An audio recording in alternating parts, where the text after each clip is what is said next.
අයිබෝවන් දරුවනේ අපෝස උසස් පෙළ රසායන විද්‍යා විෂය යටතේ 13 වෙනි ඒකකය වන විද්‍යුත් රසායන පිළිබඳව අධ්‍යයනයක් කිරීමට බලාපොරොත්තු වෙන්නේ. මම රසායන විද්‍යා ආචාර්යවරයෙකු වන කේ දයාසිරි. අපි එහෙමනම් පාඩම පටන් ගමු.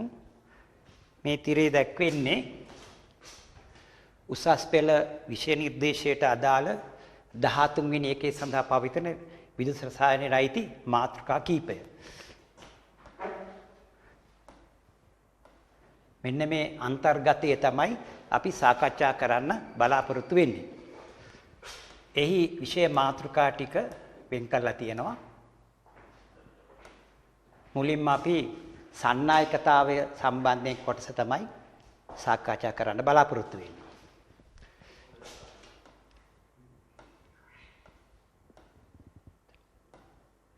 මුලින්ම බලමු මේ විද්‍යුත් රසායනය කියන්නේ කුමක්ද කියන එක. ඕගොල්ලෝ පහළ පන්තිවලදී දන්නවා මෙන්න මේම සිද්ධියක්. තනුක සල්ෆියුරික් අම්ලය ජලීය ද්‍රාවණයකට සිංක් තහඩුවක් ඒ වගේම කොපර් තහඩුවක් අර්ධ ලෙස ගිල්වලා බාහිරින් මෙහෙම බල්බයකට සම්බන්ධ කරාම සූත්‍රිකාව දැල් වෙනවා. එතන මෙතන රසායනික ක්‍රියාවලියක් සිදු වෙලා එහි ප්‍රතිඵලයක් වශයෙන් තමයි විද්‍යුත් ධාරාවක් හටගන්නේ. ඒ විදිහට රසායන ප්‍රතික්‍රියා සිදු වෙනකොට විවිධ ශක්ති ප්‍රභේද ඒ සමග සම්බන්ධ වෙනවා. තාප ශක්තිය, ඒ වගේම ආලෝක ශක්තිය, ඒ වගේම විද්‍යුත් ශක්තිය. ඒ යටතේ විද්‍යුත් රසායන කියලා කියන්නේ විද්‍යුතය නිපදවන රසායනික ප්‍රතික්‍රියා ආශ්‍රිතව රසායනික ශක්තිය සහ විද්‍යුත් ශක්තිය අන්‍යෝන්‍ය ලෙස හුවමාරු වීම පිළිබඳ අධ්‍යයනයක්.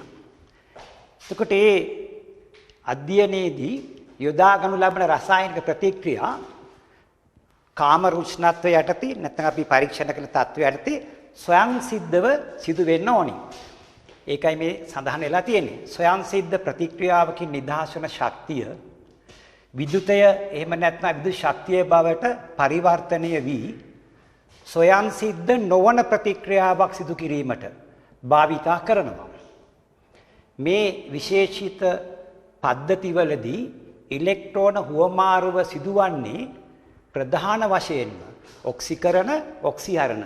එහෙම නැත්නම් රෙඩොක්ස් ප්‍රතික්‍රියා කියලා නම් කරන ප්‍රතික්‍රියා යුගලයක් මගින්.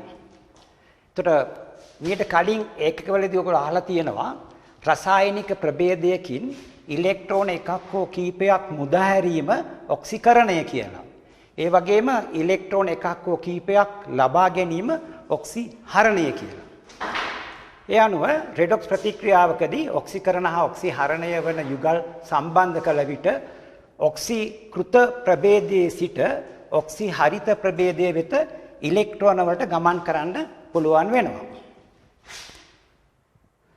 මේ ඉලෙක්ට්‍රෝන ප්‍රවාහය පසුව විස්තර කරනවා මේවා ගැල්වානි කෝෂවලදී ප්‍රතික්‍රියා මගින් ස්වයං සිද්ධව ජනනය කරලා ඒ විද්‍යුතයේ බවට පරිවර්තනය කරනවා. මම උදාහරණයක් වශයෙන් ගැල්වානි කෝෂයක සටහනක් ඉස්සෙල්ලා මෙතන පෙන්නනවා. මේ තියෙන සල්ෆියුරික් අම්ලය මේ සිංක් කොපර් යුග්මයේ දාලා තියෙන්නේ. මෙතන විද්‍යුත් ධාරාවක් ජනනය වෙනවා.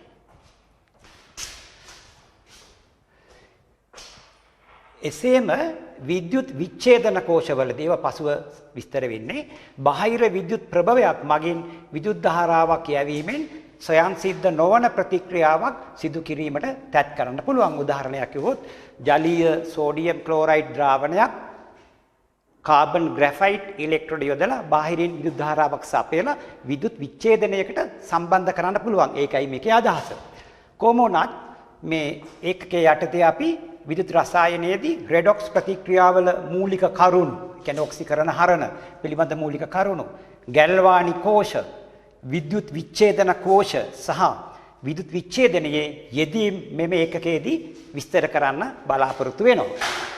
ඒ යටතේ විස්තර කරද්දී අපිට වචන කීපයක අර්ථ දැක්වීම දැනගන්න අවශ්‍යයි. මේ තියෙන සන්නායකතාව.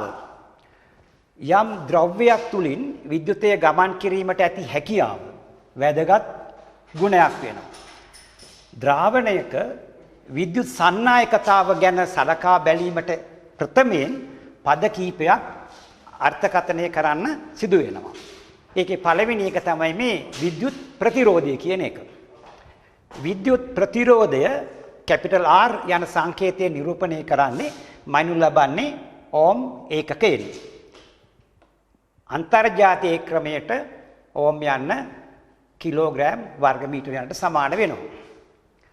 ඊළඟට මේ ප්‍රතිරෝධය ඕනෑම වස්තුවක විද්‍යුත් ප්‍රතිරෝධය කියන එක.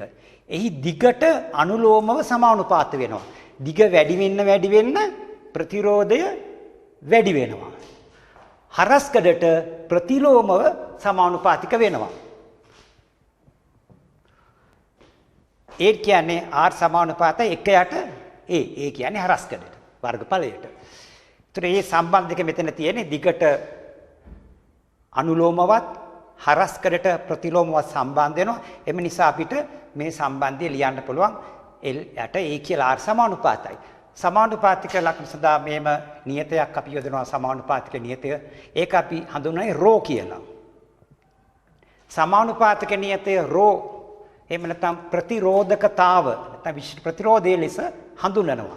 SI ඒකකය ඕම් මීටර් කියලා කියනවා. මේ වගේ ඕම් සෙන්ටිමීටර් වලිනුත් අපි භාවිතා කරනවා.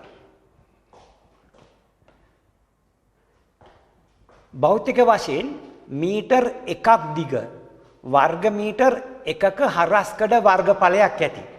මීටර් එකක් දිග වර්ග මීටර් එකක හරස්කඩ වර්ගඵලයක් ඇති ද්‍රව්‍යයක ප්‍රතිරෝධය ප්‍රතිරෝධකතාව කියලා හඳුන්වනවා. මෙතන මේ රූප සටහනක එක තියෙනවා මෙතින්. දිග මීටර් එකක් අරගෙන හරස්කඩ වර්ග මීටර් එකක වර්ගඵලයක් තියෙන කොටසක තමයි මේ අර්ථ දැක්වීම කරන්නේ. ඊළඟට මේ ප්‍රතිරෝධයේ පරය එහෙම නැත්නම් 1යට R කියන එක සන්නයනතාව කියලා සංකේත කරනවා G අකුරෙන්. ඉතින් සන්නයනතාව 1යට R ප්‍රතිරෝධයේ පරස්පරය. ඒතර සන්නායකතාවයේ ඒකකය වෙන්නේ සීමන්ස් කියලා කැපිටල් S අකුරෙන් සංකේත කරනවා. ඒක ඕමයට එහෙම නැත්නම් මේකම ඉංග්‍රීසි අකුර අනිත් පැත්ත ලියලා මොහෝ කියලා શબ્ද කරනවා. නැත්නම් ඕමයට යන්නට සමාන වෙනවා. ඒතර මේ සම්බන්ධතාව ඔක්කොම ගත්තාම එක විදියට එකට G සමාන 1යට R මෙතනින් තියෙනවා. R සඳහා ඉහළ සම්බන්ධයෙන් ආදේශයක් කරාම A යට ρ L වෙනවා. 1යට ρ කියන සම්බන්ධය මේ K වගේ අකුරක් දීලා තියෙනවා. ඒකට කියන්නේ කැපා ඒක ග්‍රීක අක්ෂරයක්. මෙතන ප්‍රතිරෝධකතාවයේ පරස්පරය 1යට ρ සමානයි K. ඒක කියනවා සන්නායකතාව. තමයි විශිෂ්ට සන්නායකතාව ලෙස හඳුන්වනවා. එය K යන සංකේතයෙන් එක ග්‍රීක අකුරක් සඳහන් වෙනවා. සන්නයනතාවයේ SI ඒකකය මීටරයට සීමන් වෙනවා. ඒවයි සම්බන්ධතාව මෙතන දැක්වෙනවා. ඊළඟට අපි බලන්න ඕනේ අපේ මේ පාඩමට විශේෂයෙන් සම්බන්ධ වෙන ද්‍රාවණයක සන්නායකතාව. එතකොට ද්‍රාවණයක සන්නායකතාව කියන එක අපි මෙන්න මේ විදිහට තේරුම් ගන්න බලමු. අර කලින් වගේම දිග මේ ද්‍රාවණයක දිග L වන මෙතන මේ රූප සටහනේ මෙතන දිග L වන හරස්කඩ වර්ගඵලය කැපිටල් A වන මේ තියෙන්නේ හරස්කඩ වර්ගඵලය මේකේ කැපිටල් A වන උපකල්පිත ද්‍රාවණ කොටසක් තබලා මෙතන මේ තමයි ඒ උපකල්පනය කරපු ද්‍රාවණ කොටස තබලා දෙපැත්තේ මේ වගේ ධන සහ ඍණ ඉලෙක්ට්‍රෝන දෙකක් තියලා ඒ තෝරාගත්ත කොටසේ සන්නායකතාව සහ ප්‍රතිරෝධකතාව මැනගන්න පුළුවන් වෙනවා. මේ රූපසරණේ ඒකයි දැක්වෙන්නේ. ඊළඟ ද්‍රාවණයක සන්නායකතාව කෙරෙහි කරුණු කීපයක් බලපානවා. ප්‍රධාන වශයෙන්ම කරුණු තුනක්. එක ද්‍රාව්‍ය ස්වභාවය, ද්‍රාව්‍යයේ සාන්ද්‍රණය, උෂ්ණත්වය කියන කරුණු තුන තමයි ප්‍රධාන වශයෙන් බලපාන්නේ. මේ සාධක සන්නායකතාව කෙරෙහි බලපාන්නේ ආරෝපණ වාහකවල සචලතාව. නැත්නම් ද්‍රාවණයක් තුලින් විද්‍යුතයේ සන්නායනය කරනකොට අයනනේ චලනය වෙන්නේ. ඒ ආරෝපණ කිවේවා. එතකොට ඒ ආරෝපණ වාහකයේ මත අයනවල සචලතාව මත රඳා පවතිනවා සන්නායකතාව. තුටිකේ පළවෙනි කාරණේ ද්‍රාව්‍යයේ ස්වභාවය සෑදෙන අයන හෝ ආරෝපණ වාහක ප්‍රමාණය. ඒ කියන්නේ සංඛ්‍යාව කීයද කියන එක. ද්‍රාව්‍යයේ ස්වභාවය මගින් තීරණය වෙනවා. දැන් උදාහරණයක් වශයෙන් සෝඩියම් ක්ලෝරයිඩ්, පොටෑසියම් ක්ලෝරයිඩ් වගේ ප්‍රබල විද්‍යුත් විච්ඡේදයන් ජලයේ ද්‍රාවණය කරාම සම්පූර්ණයෙන්ම අයනීකරණය වෙලා ජලීය අයන බවට පත් වෙනවා. ඒ වගේ ඇසිටික් අම්ලය වගේ දුබල අම්ලයක් ජලයේ ද්‍රාවණය කරොත් භාගිකව තමයි අයනීකරණය වෙන්නේ. ඒ නිසා එයින් හටගන්න අයන ප්‍රමාණය මීට සාපේක්ෂව අඩුයි. අයන තමයි වැදගත් වෙන්නේ විද්‍යුතය සන්නායනය කිරීමට. මේ විස්තරය මෙතන තියෙන්නේ.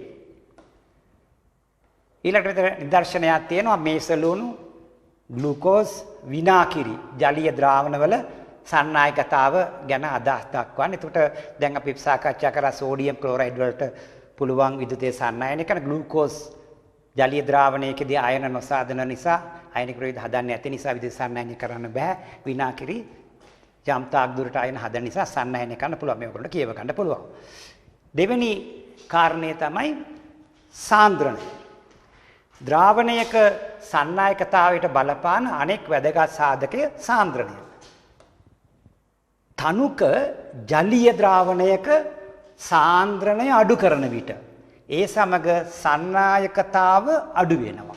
සාන්ද්‍රණය අඩු කරන විට සන්නායකතාව අඩු වෙනවා. පොටෑසියම් ක්ලෝරයිඩ් ජලීය ද්‍රාවණ වෙනස් සාන්ද්‍රණ වලින් හදලා ඒවායේ සන්නායකතාවන් මැනලා මේ වගුවේ සටහන් කරලා තියෙනවා. තනුක වෙනකොට වෙන්නේ ද්‍රාවණයේ අයන අතර ඇති අන්තර්ක්‍රියා ප්‍රමාණය අඩු වෙනවා. මොකද අයනවල අතර දුර වැඩි වෙන නිසා. උදාහරණයක් බලමු. 0.1 ඝන ඩෙසිමීටර මවුල KCl ජලීය ද්‍රාවණයක සන්නායකතාව සෙන්ටිමීටරට මයික්‍රෝසීමන වලින් තියෙන මෙතන එක සඳහන් වෙලා තියෙනවා. 1480. ඒ වගේ සාන්ද්‍රණය වැඩි වෙනකොට ඒවා වැඩි වෙලා තියෙනවා. මේ 1,10,000කට වැඩිලා තියෙනවා. මෝදු ජලය අයින්න තියෙනවා. ඒ ආදී වශයෙන් ඒ සන්නායකතා. මේකෙන් දැනගන්න ඕනේ සාන්ද්‍රණය අඩු කරනකොට ද්‍රාවණයක සන්නායකතාවද අඩු වෙනවා කියන එක. ඊළඟ වැදගත් කාරණේ වෙන්නේ උෂ්ණත්වය. ද්‍රාවණයක මයින් ලබන සන්නායකතා අගයන් කෙරෙහි සැලකිය යුතු බලපෑමක් ඇති කරනවා උෂ්ණත්වය. ද්‍රාවණයක උෂ්ණත්වය වැඩි කරනකොට අයනවල වේග වැඩි වෙනවා. ඒ නිසා දෙන ලද සාන්ද්‍රණයක් ඇති ද්‍රාවණයක සන්නායකතාව වැඩි කිරීමට මේක හේතු වෙනවා. පහත වගුවේ දැක්වෙන්නේ එක් ද්‍රාවණ උෂ්ණත්ව 3ක් යටතේ සෙල්සියස් 0ේදී, සෙල්සියස් 13ේදී, සෙල්සියස් 25ේදී ඒවායේ සන්නායකතාවන් දැක්වෙන්නේ. 1.0 ඝනසිට මවුල KCl ජලීය ද්‍රාවණයක සන්නායකතාව සෙල්සියස් 0ේදී 6.5 වැඩි කිරීම 10 වෙනි බලය, 9.8 වැඩි කිරීම 10 4 බවට පත් වෙන අංශක 13ට වැඩි වෙනකොට 25ට තවත් වැඩි වෙලා 1.1 වැඩි කිරීම 10 5 බවට පත් වෙලා තියෙන. ඒ වගේ මේ ද්‍රාවණවල උෂ්ණත්වය වැඩි කරනකොට සන්නායකතාවය වැඩි වෙනවා. ඊළඟට දෙන ලද විභවාන්තරයක් යටතේ ද්‍රාවණයක් තුල අයන චලනය වන වේග අධ්‍යයනය කරලා ඒ සම්බන්ධයෙන් වේග පහත වගුවේ දැක්වෙනවා. මේ සෙන්ටිමීටරයට වෝල්ට් එකක විභව අනුක්‍රමණයක් යටතේ කෙල්වින් 298 දී නැත්නම් සෙල්සියස් 25 දී අයනවල මෙහි වේග සඳහන් වෙනවා. දැන් බලන්න H ධන ආයන සහ OH ඍණ ආයන වලට වැඩි වේග තියෙනවා. 2.05යි 1.12යි. එතකොට H ධන සහ OH අයනවල ප්‍රමාණය සාපේක්ෂව කුඩා බැවින් ඒවට ඉහළම වේග ඇති බව පේනවා. ඒ වගේම මෙතන පොඩි පරස්පර දෙයක් වෙනවා. සෝඩියම් අයනයට වඩා පොටෑසියම් අයනය විශාලයි. ඉතින් මේ සෝඩියම් වල වේගයට වඩා පොටෑසියම් වේගය අයන වල වේගය වැඩි. ඒකට හේතු වෙන්නේ මේ අයන ජලීය ද්‍රාවණයකදී අයන සහ ජල අණු අතර අයන දීද්‍රව අන්තර්ක්‍රියා පවතිනවා. ඒතර අන්තර්ක්‍රියා ප්‍රබලතාවය මෙතන වැඩි වෙන නිසා වේගය මෙයා පොටෑසියම් අයන වලට වඩා පොඩ්ඩක් අඩු වෙනවා. එතකොට මේ ජල නියදියක ඇති අයන අන්තර්ගත විශ්ලේෂණය කරනකොට ද්‍රාවණයක සන්නායකතාව ඊට වැදගත් වෙනවා. ප්‍රායෝගිකව ද්‍රාවණයක සන්නායකතාව මනින්නේ සන්නායකතා මීටර මගින්. ඒ මිනුම් ලබාගෙන ද්‍රාවණවල ලවණතාව ප්‍රමාණ කිරීමට, ද්‍රාවීතා ගුණිත ගණනය කිරීමට සහ වෙනත් විවිධ කටයුතු සඳහා මේ අගයන් යොදා ගන්න පුළුවන්. ඊළඟට අපි සමතුලිතතාවයේ පවතින ඉලෙක්ට්‍රෝඩ ගැන තමයි ඉගෙන ගන්න යන්නේ. මේ මාතෘකාව දාලා තියෙන්නේ සමතුලිතතාවයේ පවතින ඉලෙක්ට්‍රෝඩ. ඉලෙක්ට්‍රෝඩ නිර්මාණය කරන ආකාර අනුව ඒවා වර්ග කීපයකට වෙන් කරන්න පුළුවන්. මේ උදාහරණ තියෙන ඉලෙක්ට්‍රෝඩ වර්ගය නිදර්ශන කියලා. ලෝහ අයන ඉලෙක්ට්‍රෝඩ. ලෝහ අද්‍රාව්‍ය ලවණ. මේවා පිළිබඳ විස්තර පස්සේ සාකච්ඡා කරනවා. දැනට අපි ඉලෙක්ට්‍රෝඩයක් පැහැදිලි කර ගැනීමට ලෝහ අයන ඉලෙක්ට්‍රෝඩය කියන මාතෘකාව යටතේ සලකා බලමු. ඉලෙක්ට්‍රෝඩ සමතුලිතතාව සවිස්තරව හැදෑරීමට පළමුවෙන් ඉලෙක්ට්‍රෝඩයක් නිර්මාණය කිරීමේ මූලික සංකල්පය වන ද්‍රාවණ තුලදී ලෝහවල ප්‍රතික්‍රියාකාරීත්වයේ හැසිරීම අවබෝධ කරගන්න වෙනවා. අපි උදාහරණයක් වශයෙන් බලමු. ලෝහ අයන ඉලෙක්ට්‍රෝඩයක් යටතේ මැග්නීසියම් ලෝහය මැග්නීසියම් අයන අඩංගු ද්‍රාවණයක ගිල්ලුවාම කුමක්ද වෙන්නේ කියන එක. ඒ අපි රූපසටහනක් ඇඳලා විස්තර කරලා බලමු. මෙතන මේ තියෙන්නේ ජලීය මැග්නීසියම් අයන සහිත ද්‍රාවණයක මැග්නීසියම් ඝන තාඩු කැබැල්ලක් අර්ධ වශයෙන් ගිල්වලා තියෙන්නේ. එහෙම ගිල්වපු ගමන්ම මේ පෘෂ්ඨයේ තියෙන මේ මැග්නීසියම් පරමාණු ඉලෙක්ට්‍රෝන දෙකක් බැගින් ඉවත් කරලා සාධන මැග්නීසියම් අයන ද්‍රාවණ ගත වෙනවා. ද්‍රාවණයට යනවා. ඉවත් වන ඉලෙක්ට්‍රෝන තහඩුව මත පවතිනවා. එහෙම ඉලෙක්ට්‍රෝන තහඩුවේ යම් ප්‍රමාණයක් රැඳෙනකොට තහඩුව ඍණාරෝපිත වෙනවා. අර ද්‍රාවණයට ගිය ධන අයන මේ ඍණ ආරෝපිත තහඩුව අසලින් ස්තරයක් වශයෙන් වම ආකර්ෂණය වෙලා තියෙනවා. එතකොට ඍණ ආරෝපිත මේ තහඩුව අසලම මැග්නීසියම් අයනත් මේම ස්තරයක් වශයෙන් සකස් වෙලා තියෙනවා. එතකොට එහෙම යම් කිසි මේ මැග්නීසියම් අයනවල ප්‍රබලතාවය වැඩි වෙනකොට ඉන් සමහරක් තහඩුවෙන් නැවත ඉලෙක්ට්‍රෝන ලබාගෙන පරමාණු බවට පත් වෙලා මේ මැග්නීසියම් ලෝහය මත තැන්පත් වෙනවා. ඒතකොට මේ ක්‍රියාකාරකම් දෙකක් වෙනවා. එකක් තමයි මැග්නීසියම් ඔක්සිකරණය වෙලා අයන බවට පත් වෙලා අයන ද්‍රාවණගත වීම. දෙවෙනි එක තමයි ද්‍රාවණයේ තියෙන සමහර මැග්නීසියම් අයන නැවත ඉලෙක්ට්‍රෝන ලබාගෙන ඔක්සිහරණය වෙලා පරමාණු වශයෙන් මේ ලෝහය මත තැන්පත් වීම. නියත උෂ්ණත්වයක් යටතේ මේ පද්ධතිය තියෙනකොට ඔය ක්‍රියාවලි දෙකේ වේග සමාන අගයකට පත් වෙනවා යම් මොහොතක. එතෙන් ඉඳලා අපි කියනවා මේ ඉලෙක්ට්‍රෝඩේ සමතුලිතතාවයේ පවතිනවා කියලා. මීට අදාළ විස්තරය දැන් බලමු. මැග්නීසියම් ලෝහය මේම අයන බව ගිල්ලුවාම මැග්නීසියම් පරමාණු ඉලෙක්ට්‍රෝන ඉවත් කරලා අයන බවට පත් වීමට නැඹුරුතාවක් වෙන විස්තර කරා. මෙන්න ඒකට අදාළ ප්‍රතික්‍රියාව. මේදී ඉවත් වන ඉලෙක්ට්‍රෝන ලෝහය මත ඉතිරි වෙනවා. අයන තමයි ද්‍රාවණගත වෙන්නේ. මේ රූපතරණික පෙන්වුම් කරනවා. මේ මැග්නීසියම් ලෝහය මේ අයන අඩංගු ද්‍රාවණය. ඒකට මේ පරමාණු ඔක්සිකරණය වෙලා සෑදෙන අයන ද්‍රාවණගත වෙන ඉලෙක්ට්‍රෝන ලෝහය මත පවතිනවා. මේ රූපයේ එකයි මේ සඳහන් කරලා තියෙන්නේ. මැග්නීසියම් දණ්ඩක් මෙලෙස මැග්නීසියම් වල ද්‍රාවණයක අර්ධ වශයෙන් ගිල්වන්න ඕනි සම්පූර්ණයෙන්. නේ අර්ධ වශයෙන් ගිල්ුවාම ඊට ආකාරයට මැග්නීසියම් දණ්ඩ මත ඉලෙක්ට්‍රෝන ස්තරයක් වහ නිර්මාණය වෙනවා.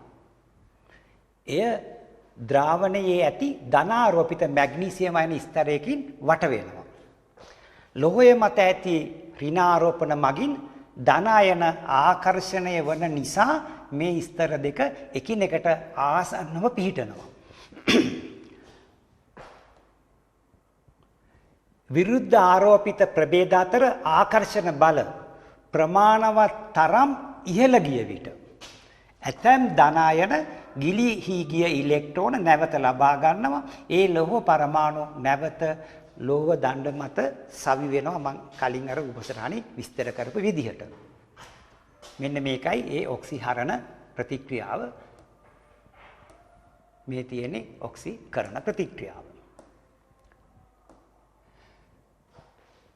මේ සිදුවීම නියත උෂ්ණත්වයක් යටතේ යම් කාලයක් සිදු වෙනකොට ලෝහ අයන පෘෂ්ඨයෙන් ඉවත් වන ශීඝ්‍රතාව සහ ඒවා නැවත පෘෂ්ඨයට එකතු වන ශීඝ්‍රතාව සමාන වන විට ගතික සමතුලිතතාවක් ඇති වෙනවා. ඒ සම්බන්ධ ප්‍රතික්‍රියාව මෙතන සඳහන් වෙනවා. මෙතන ප්‍රතිවර්ත ලකුණක් මේ තියෙන්නේ. මේ අවස්ථාවේදී මැග්නීසියම් දණ්ඩ මත නියත ඍණාරෝපණයක් ඇති අතර ඒවට නියත මැග්නීසියම් අයන සංඛ්‍යාවක් පවතිනවා. මේ ගතික සමතුලිතතාවය 3-4 රූපේ දැක්වෙනවා. මෙන්න මේ රූප සටහන. පේන්නේ ඇති මේ තියෙන්නේ මැග්නීසියම් අයන ස්තරය මේ ඍණාරෝපිත ස්තරය. එතකොට මේවයි බොහොම ආසන්නයෙන් ස්තර දෙක පිරීලා තියෙනවා.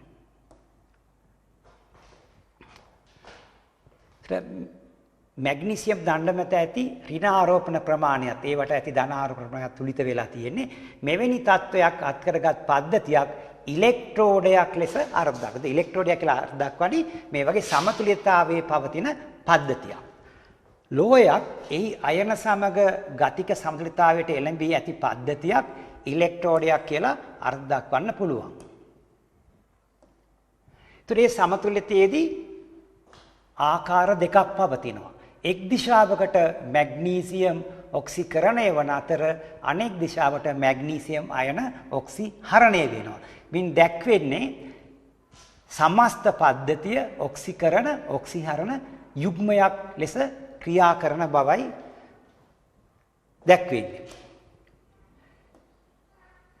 මේ අනුව ලෝය සහ ද්‍රාවණය ජලය අතර අතුරු මූණතේදී මේ ආරෝපණ වෙන්වීම හට ගන්නා බව හිතන්න පුළුවන්.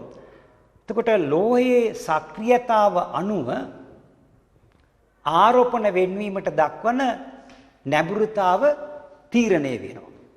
උදාහරණයක් වශයෙන් මේ විදිහටම කොප ලෝහ තාඩු කැබැල්ලක් කියුප්‍රික් අයන ජලීය ද්‍රාවණයක් තුල අර මැග්නීසියම් වගේම අර්ධ වශයෙන් බහලුවොත් එහිදී ඇතිවන ආරෝපණ වෙන්වීම මැග්නීසියම් භාවිතා කළ විට ඇතිවන ආරෝපණ වෙන්වීමට සාපේක්ෂව අඩුයි. ඇයි? කොපවල සක්‍රියතාව සාපේක්ෂව අඩු නිසා. දැන් මේ රූපතරාණියක පැහැදිලි කරලා තියෙනවා. එකම තත්ත්වය යටතේ ඉලෙක්ට්‍රෝඩ දෙකක් මේ තියෙන්නේ. ඒතර මැග්නීසියම් ඉලෙක්ට්‍රෝඩේ සැලකුවාම ධන ආයන ප්‍රමාණය වැඩි, ඊට සාපේක්ෂව ඍණාරෝපණ වැඩි. කොප ඉලෙක්ට්‍රෝඩේ අයන අඩුයි, ඉලෙක්ට්‍රෝනත් අඩුයි. ඒකයි මේ අදහස් කරේ සක්‍රියතාවයෙන් අඩු නිසා. එතන මැග්නීසියම් වලට වඩා කොප වල සක්‍රියතාවය අඩු නිසා කොප මගින් අඩු කොප අයන ප්‍රමාණයක් සෑදෙනවා. පොදුවේ ගත්තම නිදහස් වන යම් අයනයක් නැවත ඉලෙක්ට්‍රෝන ලබාගෙන ලෝහය මත තැන්පත් වීමට වැඩි නම්රතාවක් දක්වයි නම් සමතුලිතතාවය ලබාගත් විට ලෝහය මත ඇති ආරෝපණ ප්‍රමාණයද ද්‍රාවණයේ ඇති ලෝහ අයන ප්‍රමාණයද සාපේක්ෂව අඩු වෙනවා. ඉහත පද්ධති දෙකේ ගතික සමතුලිතතාවන් මේ විදිහට ඉදිරිපත් කරන්න පුළුවන්. මැග්නීසියම් අයන ඔක්සිහරණය, කියුප්‍රික් අයන ඔක්සිහරණය මෙහෙම සමතුලිතව තියෙනවා.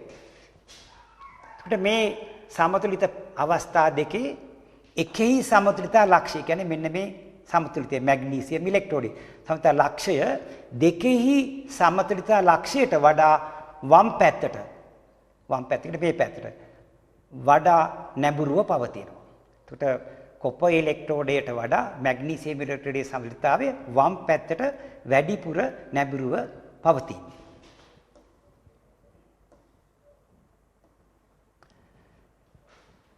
සාමාන්‍යයෙන් අපි සෑම සමතුලිතයක්ම ලියන්නේ ඉලෙක්ට්‍රෝන වම් අත පැත්තට පරිදි එහෙම නැත්නම් ඉදිරි ක්‍රියාව ඔක්සිහරණයක් වන විදියට. ඉලෙක්ට්‍රෝන වම් පැත්තේ කියුප්‍රික් අයන ඔක්සිහරණය. ඉලෙක්ට්‍රෝන වම් පැත්තේ මැග්නීසියම් අයන ඔක්සිහරණය වීම. එමයි සාමාන්‍යයෙන් ලියන ක්‍රමය.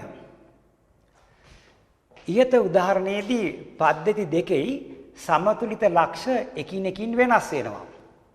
මේ නිසා සමතුලිතතාවට ළඟා වීමට ඇති හැකියාව සංඛ්‍යාත්මක අගයකින් ප්‍රකාශ කරන අතර ඒ අගය ඉලෙක්ට්‍රෝඩ විභවය යන පදයට ඍජු සම්බන්ධතාවයක් දක්වනවා.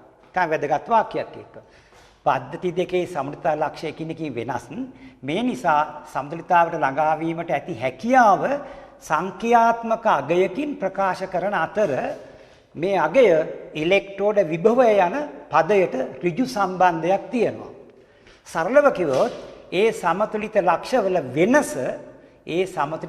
වෙනස සංඛ්‍යාත්මක අගයකට සම්බන්ධ කිරීමට දරන උත්සාහයක් විදියට තමයි ඉලෙක්ට්‍රෝඩ විභව සලකන්නේ. මැග්නීසියම් ඉලෙක්ට්‍රෝඩයේ සැලකුව විට ද්‍රාවණයේ ධන ස්වභාවය හා ලෝහයේ ඍණ ස්වභාවය අතර විශාල වෙනසක් තිබෙනවා. හේතුව තහඩුවේ ඉලෙක්ට්‍රෝන ප්‍රමාණය වැඩි, ඒ වගේම ඊට සමානව ද්‍රාවණයේ මැග්නීසියම් අයන ප්‍රමාණයත් වැඩි. ඒ නිසා ඒ දෙක අතර වෙනස විශාලයි. කොපර් ඉලෙක්ට්‍රෝඩේ මේ වෙනස කුඩායි. මොකද සමතුලිත වෙනකොට කොපර් වලින් පරමාණු සුළු ප්‍රමාණයක් තමයි ඔක්සිකරණය වෙලා අයන බවට පත් වෙලා තියෙන්නේ. ඒ නිසා තමයි කොපර් ඉලෙක්ට්‍රෝඩේ ධන සහ ඍණ අතර වෙනස කුඩා වෙන්නේ. මේ කරුණ ලෝහ ද්‍රාවණ අතුරු මුණතේ ඇතිවන ආරෝපණ වෙන්වීම නිසා විශේෂිත ඉලෙක්ට්‍රෝඩයක් මත ඇතිවන විභවය අවබෝධ කර ගැනීම සඳහා යොදා ගන්න පුළුවන්. මේ විභව වෙනස වෝල්ටීයතාව ලෙස වාර්තා කරනවා. ධන සහ ඍණ අතර විභව වෙනස වෝල්ටීයතාව ලෙස වාර්තා කරනවා. ධන ස්වභාවය සහ ඍණ ස්වභාවය වැඩි වන විට වෝල්ටීයතාව වැඩි. එhmenan මැග්නීසියම් ඉලෙක්ට්‍රෝඩයේ වෝල්ටීයතාව කොපර් ඉලෙක්ට්‍රෝඩයේ වෝල්ටීයතාවට වඩා වැඩි වෙන්න ඕනේ.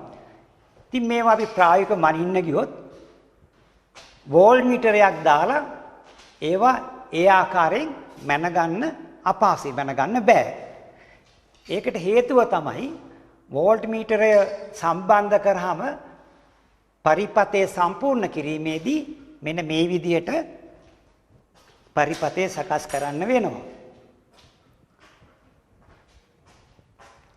දැන් මේ මැග්නීසියම් තහඩුව ඍණ ආරෝපිතයි කිව්වා, ද්‍රාවණයේ ධන ආරෝපිතයි කියලා දැන් විස්තර කරා. ඒතර වෝල්ට්මීටරයක් සම්බන්ධ කරොත් එකාග්‍රයක් නම් තහඩුවටම සම්බන්ධ වෙනවා. ඒත් ද්‍රාවණයට සම්බන්ධ කරන්න තව සන්නායකයක් යොදන්න වෙනවා. ඒක ලෝහයක්නේ. එහෙම යෙදුවම මේ ලෝහය සහ අයන අතර ආය විභවයක් හට ගන්නවා. ඒ නිසා මේ ධන සහ ඍණ අතර විභවය මැනගන්න අපහසුයි. ඒකයි විභවය මැනගන්න බෑ කියලා මෙතන සඳහන් කළේ. වෝල්ට්මීටරය ලෝහ දණ්ඩට සම්බන්ධ කිරීම පහසුවත් ගැටලුව වන්නේ එය ද්‍රාවණයට සම්බන්ධ කළ යුත්තේ කෙසේද යන්නයි. කුමන ආකාරයේ ලෝහ කූරක් ද්‍රාවණයේ ගිල්ලුවත් ඊට දැක්වූ ආකාරයේ සමතුලිතයක් ඒවට ඇති වෙනවා. එබැවින් හොඳම මිනුම ලබාගත හැක්කේ අවශ්‍ය ලෝහ කූර සහ භාවිත කරන අනෙක් දණ්ඩ අතර යම් ආකාරයක සම්බන්ධතාවයක් ඇති කිරීමෙන්.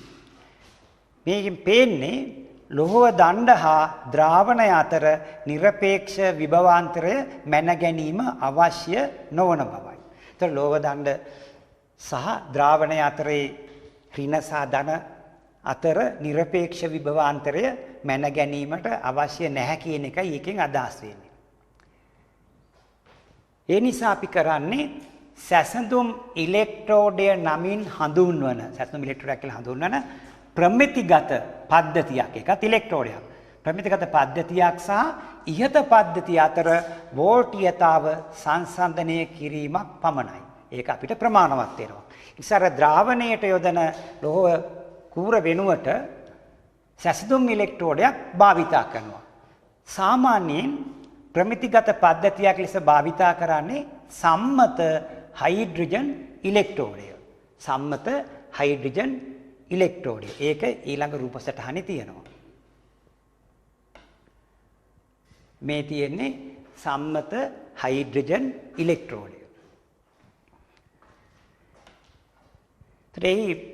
H අයන සාන්ද්‍රණය 1යි ගණිත මවුල විදිහට සකස් කරපු ද්‍රාවණයක් තියෙන්නේ. ඒකේ මේ වීදුරු නලයක් සම්බන්ධ කරලා තියෙන ඇතුළ කුවර සහිතයි උඩින් වහලා තියෙනවා.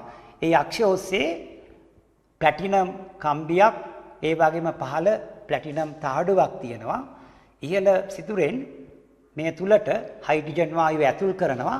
ඒතකොට ඒ ඇතුල් කරන හයිඩ්‍රජන් වායුවේ පීඩනය 1 atm වෙන්න ඕනි. උෂ්ණත්වය සෙල්සියස් 25ක් නැත්නම් කෙල්වින් 298ක් වෙන්න ඕනි. ඒ විදිහට වායුව ප්ලැටිනම් තහඩුව පිසගෙන මෙහෙම ගමන් කරනවා. ඒ ගමන් කිරීම නිසා තමයි ප්‍රතික්‍රියාව අනුව මේ විදිය සමතුලිතයක් හටගන්නේ. මේ තියෙන්නේ සම්මත හයිඩ්‍රජන් ඉලෙක්ට්‍රෝඩය සඳහා පහත තත්ත්ව භාවිතා වෙනවා. ඒ ටික කලින් කිව්වා. මේ ඉලෙක්ට්‍රෝඩයේදී හයිඩ්‍රජන් වායුව සවිවර ප්ලැටිනම් තහඩුව පිසගෙන ගලාගෙන යන විට හයිඩ්‍රජන් වායුව සහ ද්‍රාවණයේ ඇති හයිඩ්‍රජන් අයන අතර සමතුලිතතාවයක් ඇති වෙනවා. මේ ක්‍රියාව ප්ලැටිනම් මගින් උත්ප්‍රේරණය කරනවා. ඒතර ප්ලැටිනම් උත්ප්‍රේරණය කිරීමක් කරනවා. ඒ ප්‍රතික්‍රියාව ඒ අනුව තමයි මේ සමතුලිතය. ඒතර මේ පෘෂ්ඨයේ මත H ධන අයන ඉලෙක්ට්‍රෝන ලබාගෙන H2 බවටත් පත් වෙනවා. H2 අණු නැවත ඔක්සිකරණය වෙලා H ධන අයන බවටත් පත් වෙනවා. ඔක්සිහරණයක් ඔක්සිකරණයක්. දැන් අපි බලමු ඒ සැසඳුම් ඉලෙක්ට්‍රෝඩය වෙන සම්මත හයිඩ්‍රජන් ඉලෙක්ට්‍රෝඩය භාවිතා කරලා කොහොමද ඉලෙක්ට්‍රෝඩයක විභවය මනින්නේ කියලා. දෙන්නද ඉලෙක්ට්‍රෝඩ විභවය මැනගන්නේ කෙසේදයි සලකා බලමු. මේ සඳහා අප විසින් සම්මත හයිඩ්‍රජන් ඉලෙක්ට්‍රෝඩය සහ මැන ගැනීමට අවශ්‍ය ඉලෙක්ට්‍රෝඩ පද්ධතිය සම්බන්ධ කරන්න ඕනේ. දැන් උදාහරණයක් වශයෙන් බලමු කලින් විස්තර කරපු මැග්නීසියම් ඉලෙක්ට්‍රෝඩයයි සම්මත හයිඩ්‍රජන් ඉලෙක්ට්‍රෝඩය භාවිතා කරලා ඒ විභවය මැන ගන්න. මේ රූප සටහනින් එක දැක්වෙනවා. ඒතර මේ තියෙන්නේ සම්මත තත්ත්වය යටතේ නිර්මාණය කරගත්තු හයිඩ්‍රජන් ඉලෙක්ට්‍රෝඩය සමතුලිත අවස්ථාවට පත් වෙනකන් තියලා තියෙන්නේ. ඒ වගේම කලින් විස්තර කරපු මැග්නීසියම් ඉලෙක්ට්‍රෝඩය ඒ තහඩුව යන අතර තියෙන සමතුලිතතාවය ඒ ඉලෙක්ට්‍රෝඩයත් ඒ උෂ්ණත්වය යටතේ සම්මත තත්ත්වය යටතේ සමතුලිත වෙන්න තියලා තියෙන්නේ. දැන් මේ දෙක වෙන වෙනම තියෙන්නේ. පරිපතය සම්පූර්ණ කරන්නේ මෙහෙමයි. ද්‍රාවණ දෙක සම්බන්ධ කරන්නේ ලවණ සේතුවක් භාවිතා කරනවා. ලවණ සේතුව වශයෙන් අපි භාවිතා කරන්නේ මේ වගේ U හැඩති වීදුරු නලයක්. මේකට පොටෑසියම් ක්ලෝරයිඩ් හරි පොටෑසියම් නයිට්‍රේට් හරි ජලීය ද්‍රාවණයක් වායු බුල් නැති වෙන්න පුරවලා පුළුම් පේනු දෙකක් හෝ එගා ඇබ දෙකකින් සම්බන්ධ කරලා මේ විදියට ද්‍රාවණ දෙක සම්බන්ධ කරනවා. ඒකයි ලවණ සේතුව. බාහිරින් වෝල්ට් මීටරයකට සන්නායක කම්බි මගින් සම්බන්ධ කරනවා. මේ තියෙන්නේ සම්මත හයිඩ්‍රජන් භාවිතා කරලා මැග්නීසියම් ඉලෙක්ට්‍රෝඩයේ විභවය මැනීමට අදාළ පරිපතය රූප සටහන. එතකොට පරිපතය සම්පූර්ණ කරන්න ඉස්සරලා ඉලෙක්ට්‍රෝඩ දෙක මේ විදියට වෙන වෙනම සමතුලිතතාවයේ පවතිනවා.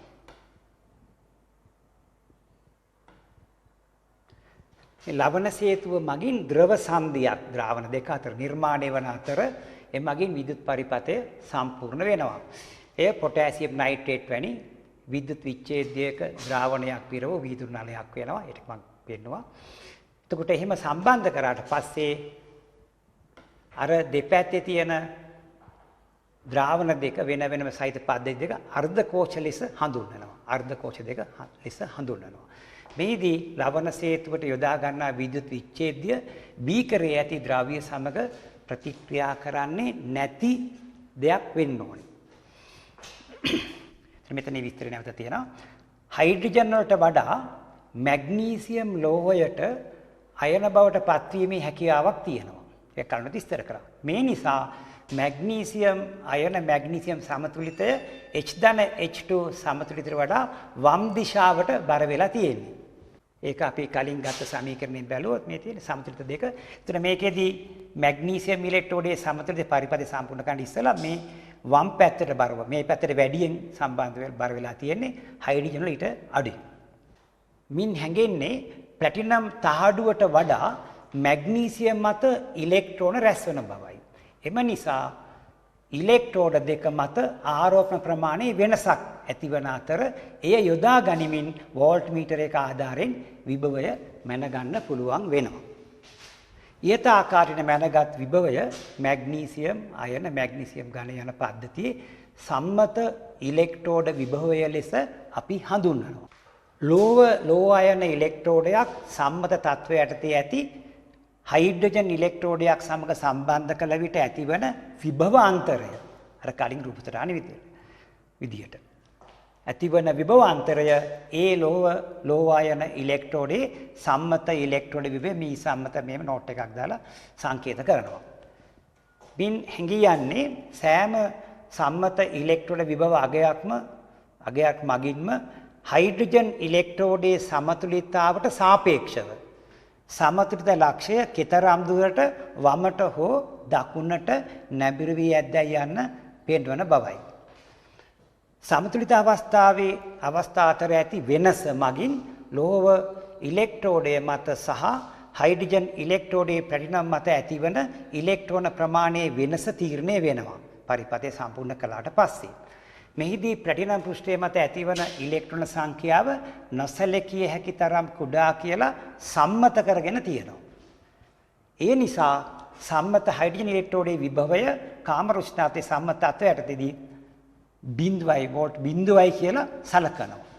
ඇතිවන විභවාන්තරය මයනු ලබන්නේ වෝල්ටීයතාව වශයෙන් එහි ඒකකය වෝල්ට්. මැග්නීසියම් හි ඍණ ස්වභාවයේ වැඩි බව අපි කලින් ඉගෙන ගත්තා. එතකොට මේ පද්ධතියට සාපේක්ෂව එහෙම විභවය මැන්නම වෝල්ට් 2.37ක විභවයක් අපිට ලැබෙනවා. ඒක ඍණාගයක් වශයෙන් තමයි සලකන්නේ. හේතුව මැග්නීසියම් ඍණ නිසා. මෙහිදී මැග්නීසියම් ඍණ ඉලෙක්ට්‍රෝඩය වන අතර හයිඩ්‍රජන් ඉලෙක්ට්‍රෝඩයට සාපේක්ෂව ධන ඉලෙක්ට්‍රෝඩය වෙනවා. එම නිසා මැග්නීසියම් ඉලෙක්ට්‍රෝඩයේ සම්මත ඉලෙක්ට්‍රෝන විභවය සංකේත කරන්නේ ලකුණත් එක්ක ඍණ 2.37ක් වෝල්ට් කියලා. ඒ මැග්නීසියම් වල සම්මත ඉලෙක්ට්‍රෝඩ විභවය මැන්න ආකාරයටම අපිට පුළුවන් වෙනවා කොපර් ඉලෙක්ට්‍රෝඩයකත් සම්මත ඉලෙක්ට්‍රෝඩ විභවය මැනගන්න ඒ විදිහම පරිපථයක් ඇසුරෙන්. මෙතන ඒක සඳහන් වෙනවා. එහෙම පරිපථය සකස් කරාම පරිපථය සම්පූර්ණ කරන්න ඉස්සර වෙලා කොපර් ඉලෙක්ට්‍රෝඩය මේ විදිහට සමතුලිතව තියෙනවා. හයිඩ්‍රජන් ඉලෙක්ට්‍රෝඩය මේ විදිහට සමතුලිතව තියෙනවා. සමත ලක්ෂ්‍ය බැලුවම කොපර් ඉලෙක්ට්‍රෝඩයට වඩා හයිඩ්‍රජන් ඉලෙක්ට්‍රෝඩයේ සමත ලක්ෂ්‍ය වම් පැත්තට වැඩියෙන් බරවයි පවතින්නේ. වඩාත් වම් පැත්තට නැඹුරුව පවතිනවා. මෙහි ප්‍රතිඵලයක් ලෙස කොපර් තහඩුව මත පවතින ඉලෙක්ට්‍රෝන ප්‍රමාණය හයිඩ්‍රජන් ඉලෙක්ට්‍රෝනයේ ප්ලැටිනම් තහඩුව මත ඇති ඉලෙක්ට්‍රෝන ප්‍රමාණයට වඩා අඩුයි. කොපර් තහඩුව මත අඩුයි. ඉලෙක්ට්‍රෝන දෙක අතර විද්‍යුත් ආරෝපණ වෙනස කුඩායි. ඒක අපි මැනගත්තොත් ලැබෙන්නේ වෝල්ට් 0.34ක් කියලා අගයකින්. එතකොට එතනදී කොපර් හයිඩ්‍රජන් ඉලෙක්ට්‍රෝඩයේ ඍණ ලෙසත් කොපර් ඉලෙක්ට්‍රෝඩය ධන ලෙසත් පවතින නිසා ඒ විභවය කොපර් වල ධන 0.34යි වෝල්ට් කියලා ලියනවා. ඒකයි මේ ඡේදයේ සඳහන් වෙලා තියෙන්නේ. මෙතන විශේෂයෙන් කියනවා මෙහෙම ධාරාව ගලන විට වෝල්ටීයතාවද අඩු වෙනවා. පෝෂකෙන් ධාරාවක් ගලනකොට වෝල්ටීයතාවය ටිකක් අඩු වෙනවා. වඩාත් නිවැරදි සංසන්දනයක් කිරීම සඳහා කවර තත්වයකදී වුවත් ඇතිවිය හැකි උපරිම වෝල්ටීයතාව මැන ගැනීම වැදගත්. ඒ නිසා පරිපථය සම්පූර්ණ කරලා පස්සේ ලැබෙන උපරිම වෝල්ටීයතාව මැනගෙන තමයි සටහන් කරගන්නේ.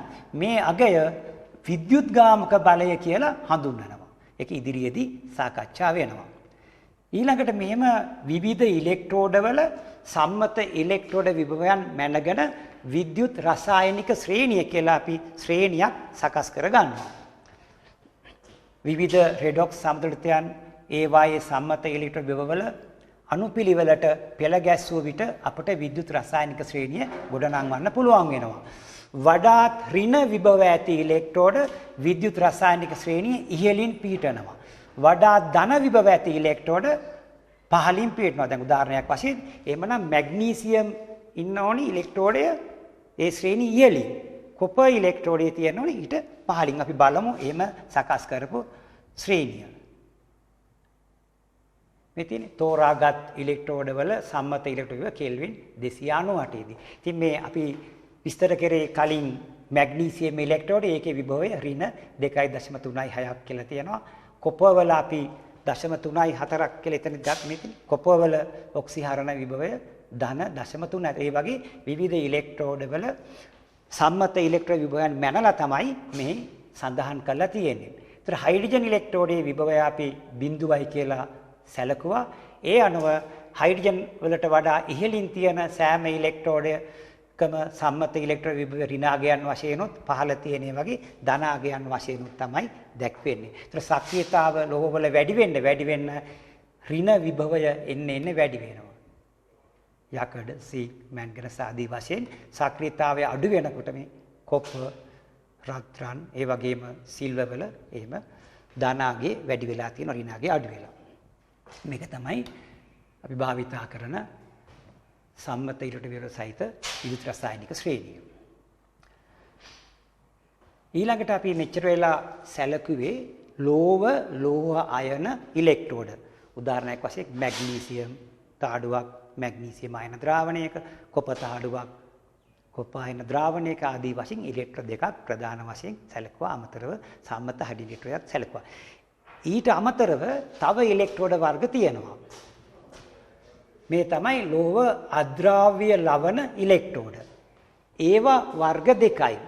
එකක් තමයි කැලමල් ඉලෙක්ට්‍රෝඩය, අනිත් එක සිල්වර් ක්ලෝරයිඩ් ඉලෙක්ට්‍රෝඩය. එතන ඉලෙක්ට්‍රෝඩ වර්ග දෙකක්. ඒක මුලින් අපි බලමු කැලමල් ඉලෙක්ට්‍රෝඩය කියන්නේ කුමක්ද කියන එක. ඒක මේ විදිහට සකස් කරලා තියෙන්නේ. ප්ලැටිනම් ඉලෙක්ට්‍රෝඩ ප්ලැටිනම් කම්බියක් පහළ ඉඳලා මේ ඊළට යනකම් සම්බන්ධ කරලා තියෙනවා. පහළින්ම ද්‍රව රසදිය. ඊට ඉහළින් කැලමල් පාපය, ඒ කියන්නේ මර්කියුරස් ක්ලෝරයිඩ් Hg2Cl2 සහිත පාපයක් තියෙන්නේ. ප්ලැටිනම් කම්බියේ පහළ කෙරවල මේ දෙකේම ගිහිලා තියෙන්නේ. ඊට ඉහළින් සාන්තෘප්ත පොටෑසියම් ක්ලෝරයිඩ් ද්‍රාවණයක් පවතිනවා. පිටතට යන මේ නල කොටස මෙතන තමයි වෙන්කරණය. එතකොට මේකට සාපේක්ෂව සැදුණු ඉලෙක්ට්‍රෝඩයක් වශයෙන් මේක භාවිතා කරලා මනිනකොට මෙතනින් තමයි ඊළඟ අර්ධ කෝෂයට සම්බන්ධ වෙන්නේ. ඒතර ඒකේ සමතුලිතතාවයේ පවතිනකොට අදාළ සමතුලිත ප්‍රතික්‍රියාව මෙතන දැක්වෙනවා. ඒතර ඒකේ විභවය මැන්නොත් හයිඩ්‍රජන් ඉලෙක්ට්‍රෝඩ සාපේක්ෂව මෙදාලා තියෙනවා ධන 0.227 වෝල්ට් කියලා. ඒ කැලමල් ඉලෙක්ට්‍රෝඩය. ඒ වගේම තවත් ඉලෙක්ට්‍රෝඩයක් තමයි ලෝහ අද්‍රාව්‍ය ලවණ ඉලෙක්ට්‍රෝඩ සලකන සිල්වර්. අපි බලමු දැන් සිල්වර් ක්ලෝරයිඩ් ඉලෙක්ට්‍රෝඩය. ඒකේ මේ සිල්වර් රිදී කම්බියක් තමයි මේ ඉහළ ඉඳලා පහළට තියෙන්නේ. පහළ කොටසේ කම්බියේ පෘෂ්ඨය මතු පිට ඝන සිල්වර් ක්ලෝරයිඩ් ආලේපනයක් තියෙනවා. මේ තද කළු පාටින් පෙන්වන්නේ ඒක. ඒතර ඒක ගිල්ලලා තියෙන්නේ පොටෑසියම් ක්ලෝරයිඩ් ජලීය ද්‍රාවණයක බොවිට සම්ප්‍රද ද්‍රාවණයක්. මෙතන තමයි ද්‍රව සංදිය. එතකොට මෙයා මගින් තවත් ඉලෙක්ට්‍රෝඩයක විභවය මනිද්දී පරිපතය වෝල්ට්මීටර සම්බන්ධ කරන්නේ මෙතනින් ද්‍රාවණයට මේ කොටස ඇතුල් කරනවා. එතකොට පරිපතය සම්පූර්ණව ඒ අනුව පුළුවන් වෙනවා ඒකේ අදාළ විභවය මැන ගන්න. සාමාන්‍යයෙන් කැලමල් ඉලෙක්ට්‍රෝඩය සහ සිල්වර් ක්ලෝරයිඩ් ඉලෙක්ට්‍රෝඩය සැසඳුම් ඉලෙක්ට්‍රෝඩ ලෙස හැඳින්වෙනවා. මේ වායේ විභව පරීක්ෂණ අතරතුරදී බොහෝ දුරට නියතයක් විදියට පවතිනවා. අපි ඉස්සර කියන්නේ ධාරාවක් ගනිද්දී විභව වෙනස් වෙනවා කියලා ටික ටික. ඒ නිසා මේ වගේ බොහෝ දුරට නියතව තියෙන එකයි සැසඳුම් ඉලෙක්ට්‍රෝඩ වශයෙන් මේවා පාවිච්චි කරන්නේ. ඊළඟ වර්ගය තමයි වායු ඉලෙක්ට්‍රෝඩ. ඊළඟ මාතෘකාව. ඒතර උදාහරණයක් වශයෙන් තියෙනවා ක්ලෝරින් ඉලෙක්ට්‍රෝඩය. ඊළඟට අපි බලමු වායු ඉලෙක්ට්‍රෝඩ. සම්මත හයිඩ්‍රජන් ඉලෙක්ට්‍රෝඩය වායු ඉලෙක්ට්‍රෝඩයක් සඳහා නිදසුනක් වෙන. ඒකේ විස්තරාත්මකව අපි කලින් ඒක සලකලා බැලුවා. ඒකේ සම්මත තත්ත්වත් එක තියෙන ඒ සම්තුලිතතාවත් මෙහි දැක්වෙන. ඒතර එකක් තමයි හයිඩ්‍රජන් ඉලෙක්ට්‍රෝඩය.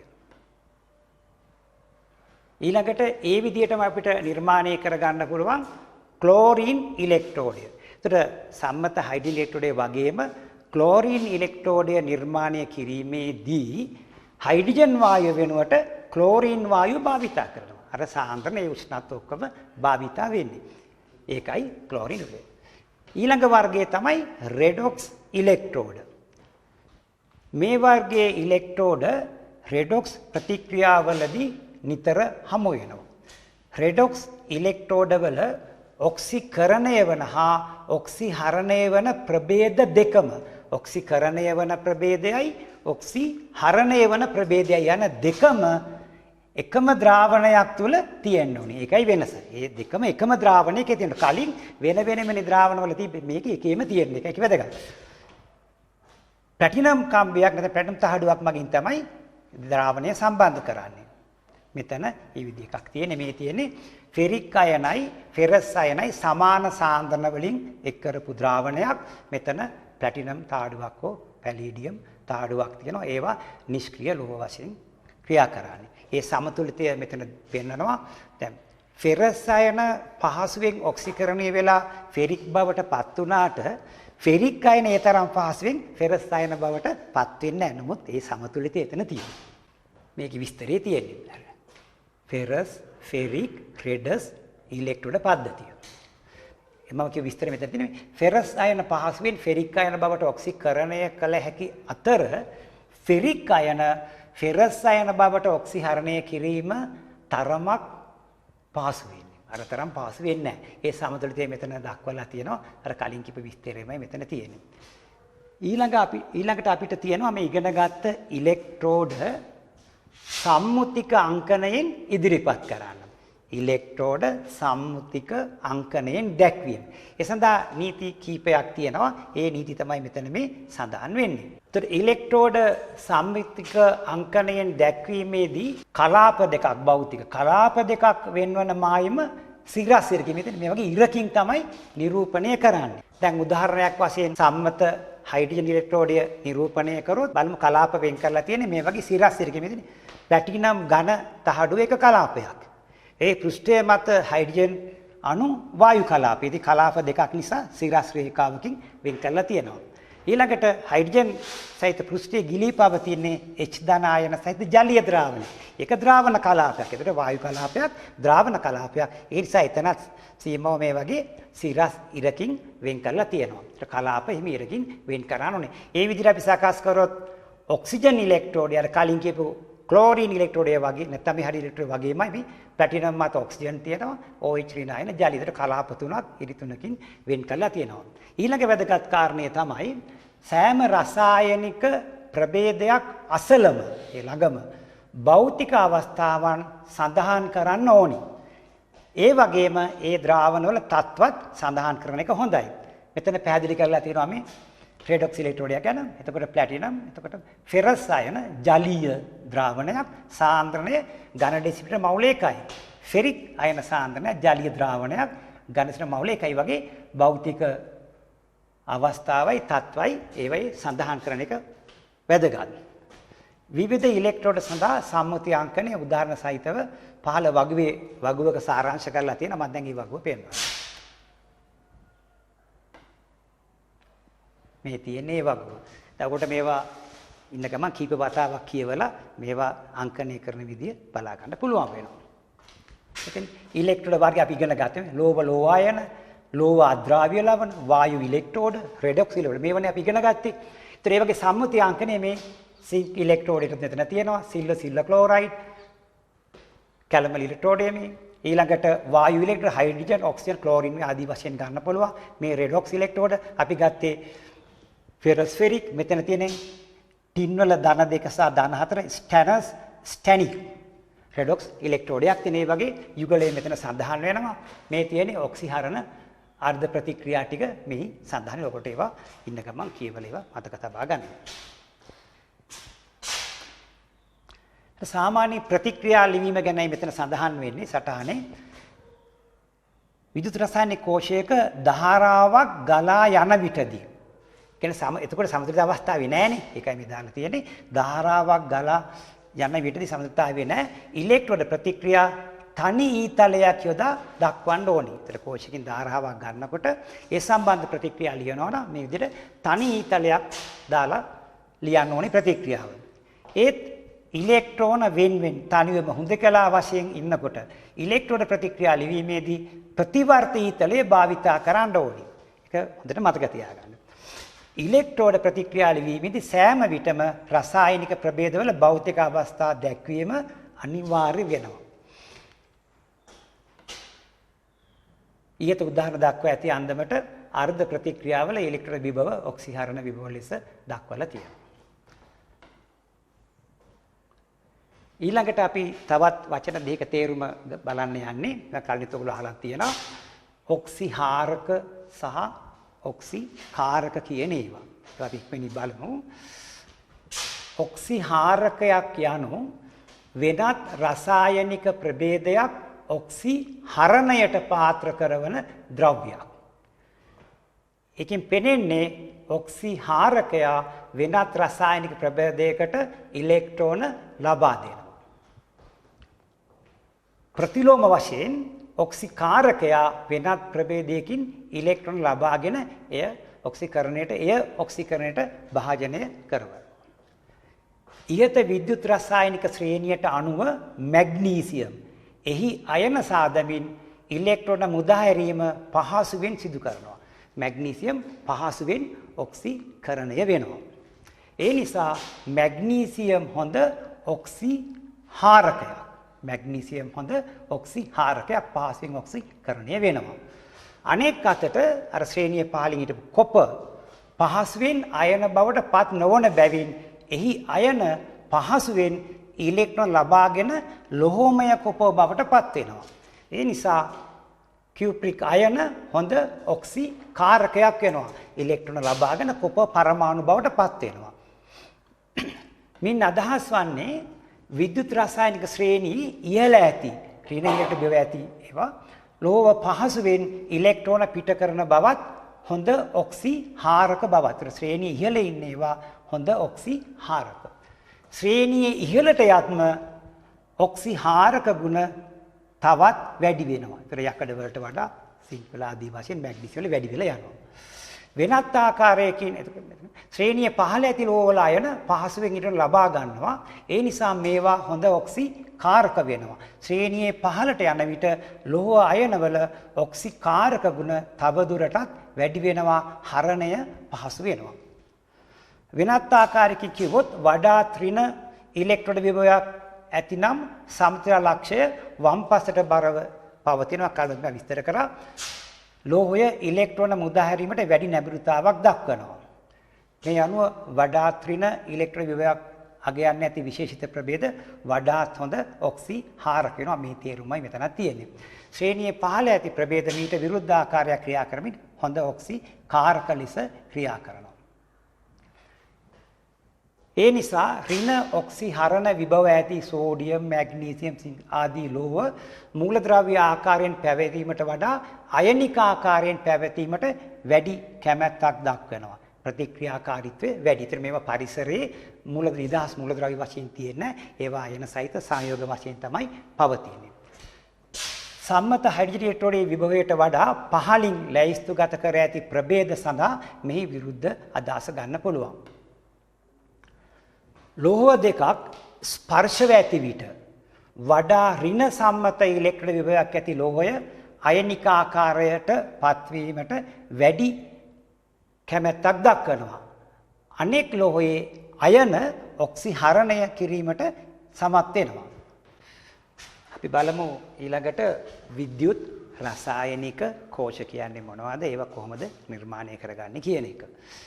දැන් මේ රූපසටහනේ පෙන්වන්නේ සිංක් ඉලෙක්ට්‍රෝඩයක් සහ කොපර් ඉලෙක්ට්‍රෝඩයක් මේ වෙන වෙනම තියෙනවා.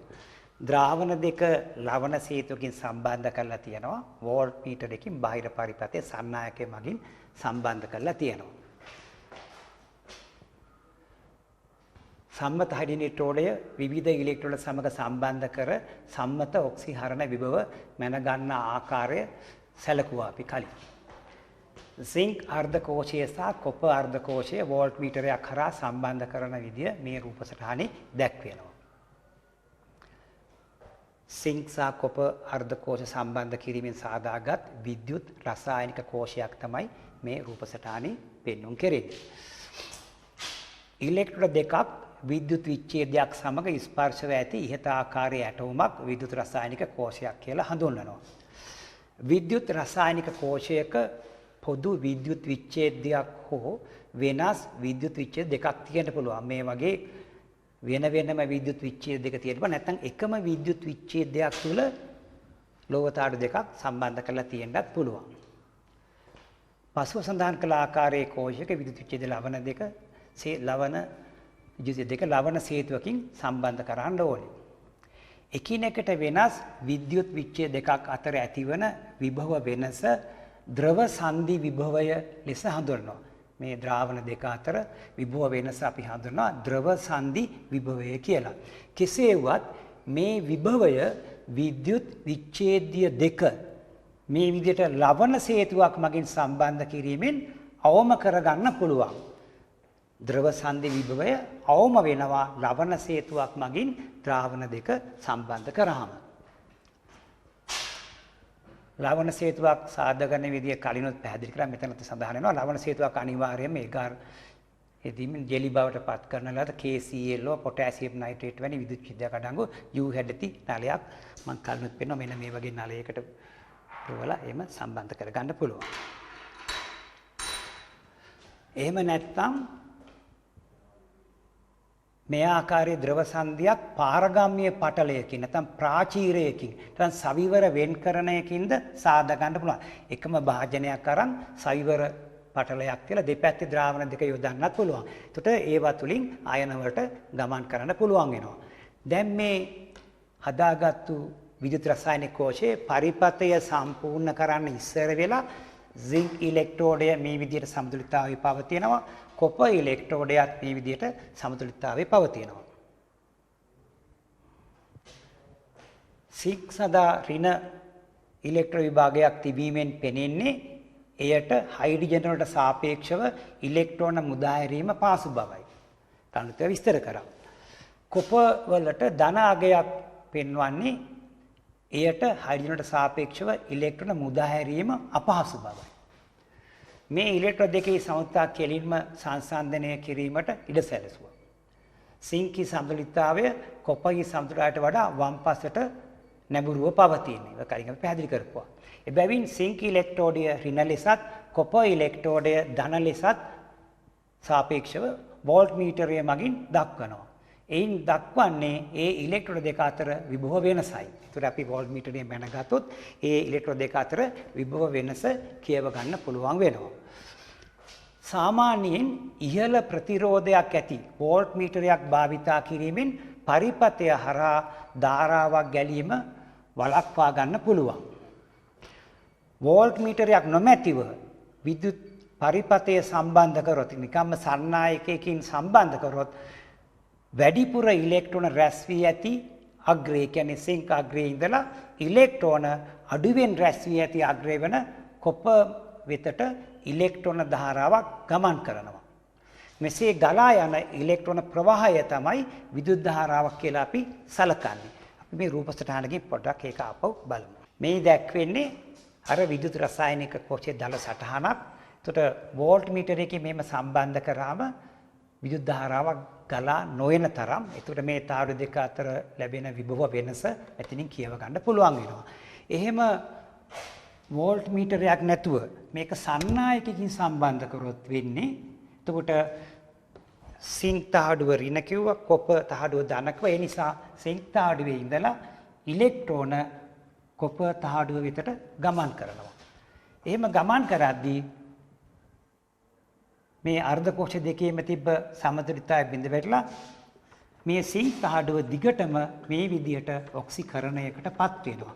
අයන ද්‍රාවණගත වෙනවා. ඉලෙක්ට්‍රෝන බාහිර පරිපථය ඔස්සේ කොපර් ඉලෙක්ට්‍රෝඩය වෙතට ගමන් කරනවා.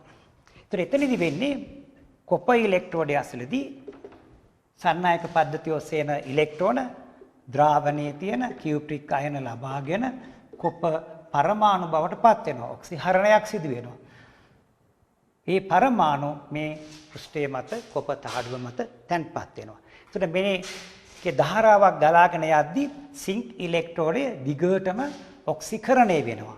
ඔක්සිකරණය වන ඉලෙක්ට්‍රෝඩය ඇනෝඩය කියලා අපි හඳුන්වනවා. ඇනෝඩය කියලා හඳුන්වනවා. ඒකේ ද්‍රව ආරෝපණය ඍණ. ඊට සාපේක්ෂව කොපර් ඉලෙක්ට්‍රෝඩය ධන ද්‍රවයක් වෙනවා. ඒක කැතෝඩය කියලා හඳුන්වනවා. මේ විදිහටයි ඉලෙක්ට්‍රෝන ධාරාවක් ගලාගෙන යද්දී කෝෂය ක්‍රියාකරන සිංක් ඉලෙක්ට්‍රෝඩය දිගටම ඔක්සිකරණය වෙනවා. කොපර් ඉලෙක්ට්‍රෝඩය දිගටම ඔක්සිහරණය වෙනවා. ඒ අනුව අපිට පුළුවන් විදුලි ධාරාව ලබා ගන්න. ඒ විස්තරය මේ සටහනේ දැක්වෙනවා. මේ විද්‍යුත් රසායනික කෝෂයේ ක්‍රියාකාරීත්වය දැන් මම විස්තර කරා. මේ සටහන මේ දැක්වෙන්නේ. ඉතින් සිංක් දිගටම අයන බවට පත්වන අතර කොපර් අයන ඉලෙක්ට්‍රෝන ලබා ගනිමින් කොපර් බවට පත් වෙනවා. ප්‍රතික්‍රියා දෙක පහත ආකාරයට දක්වන්න පුළුවන්.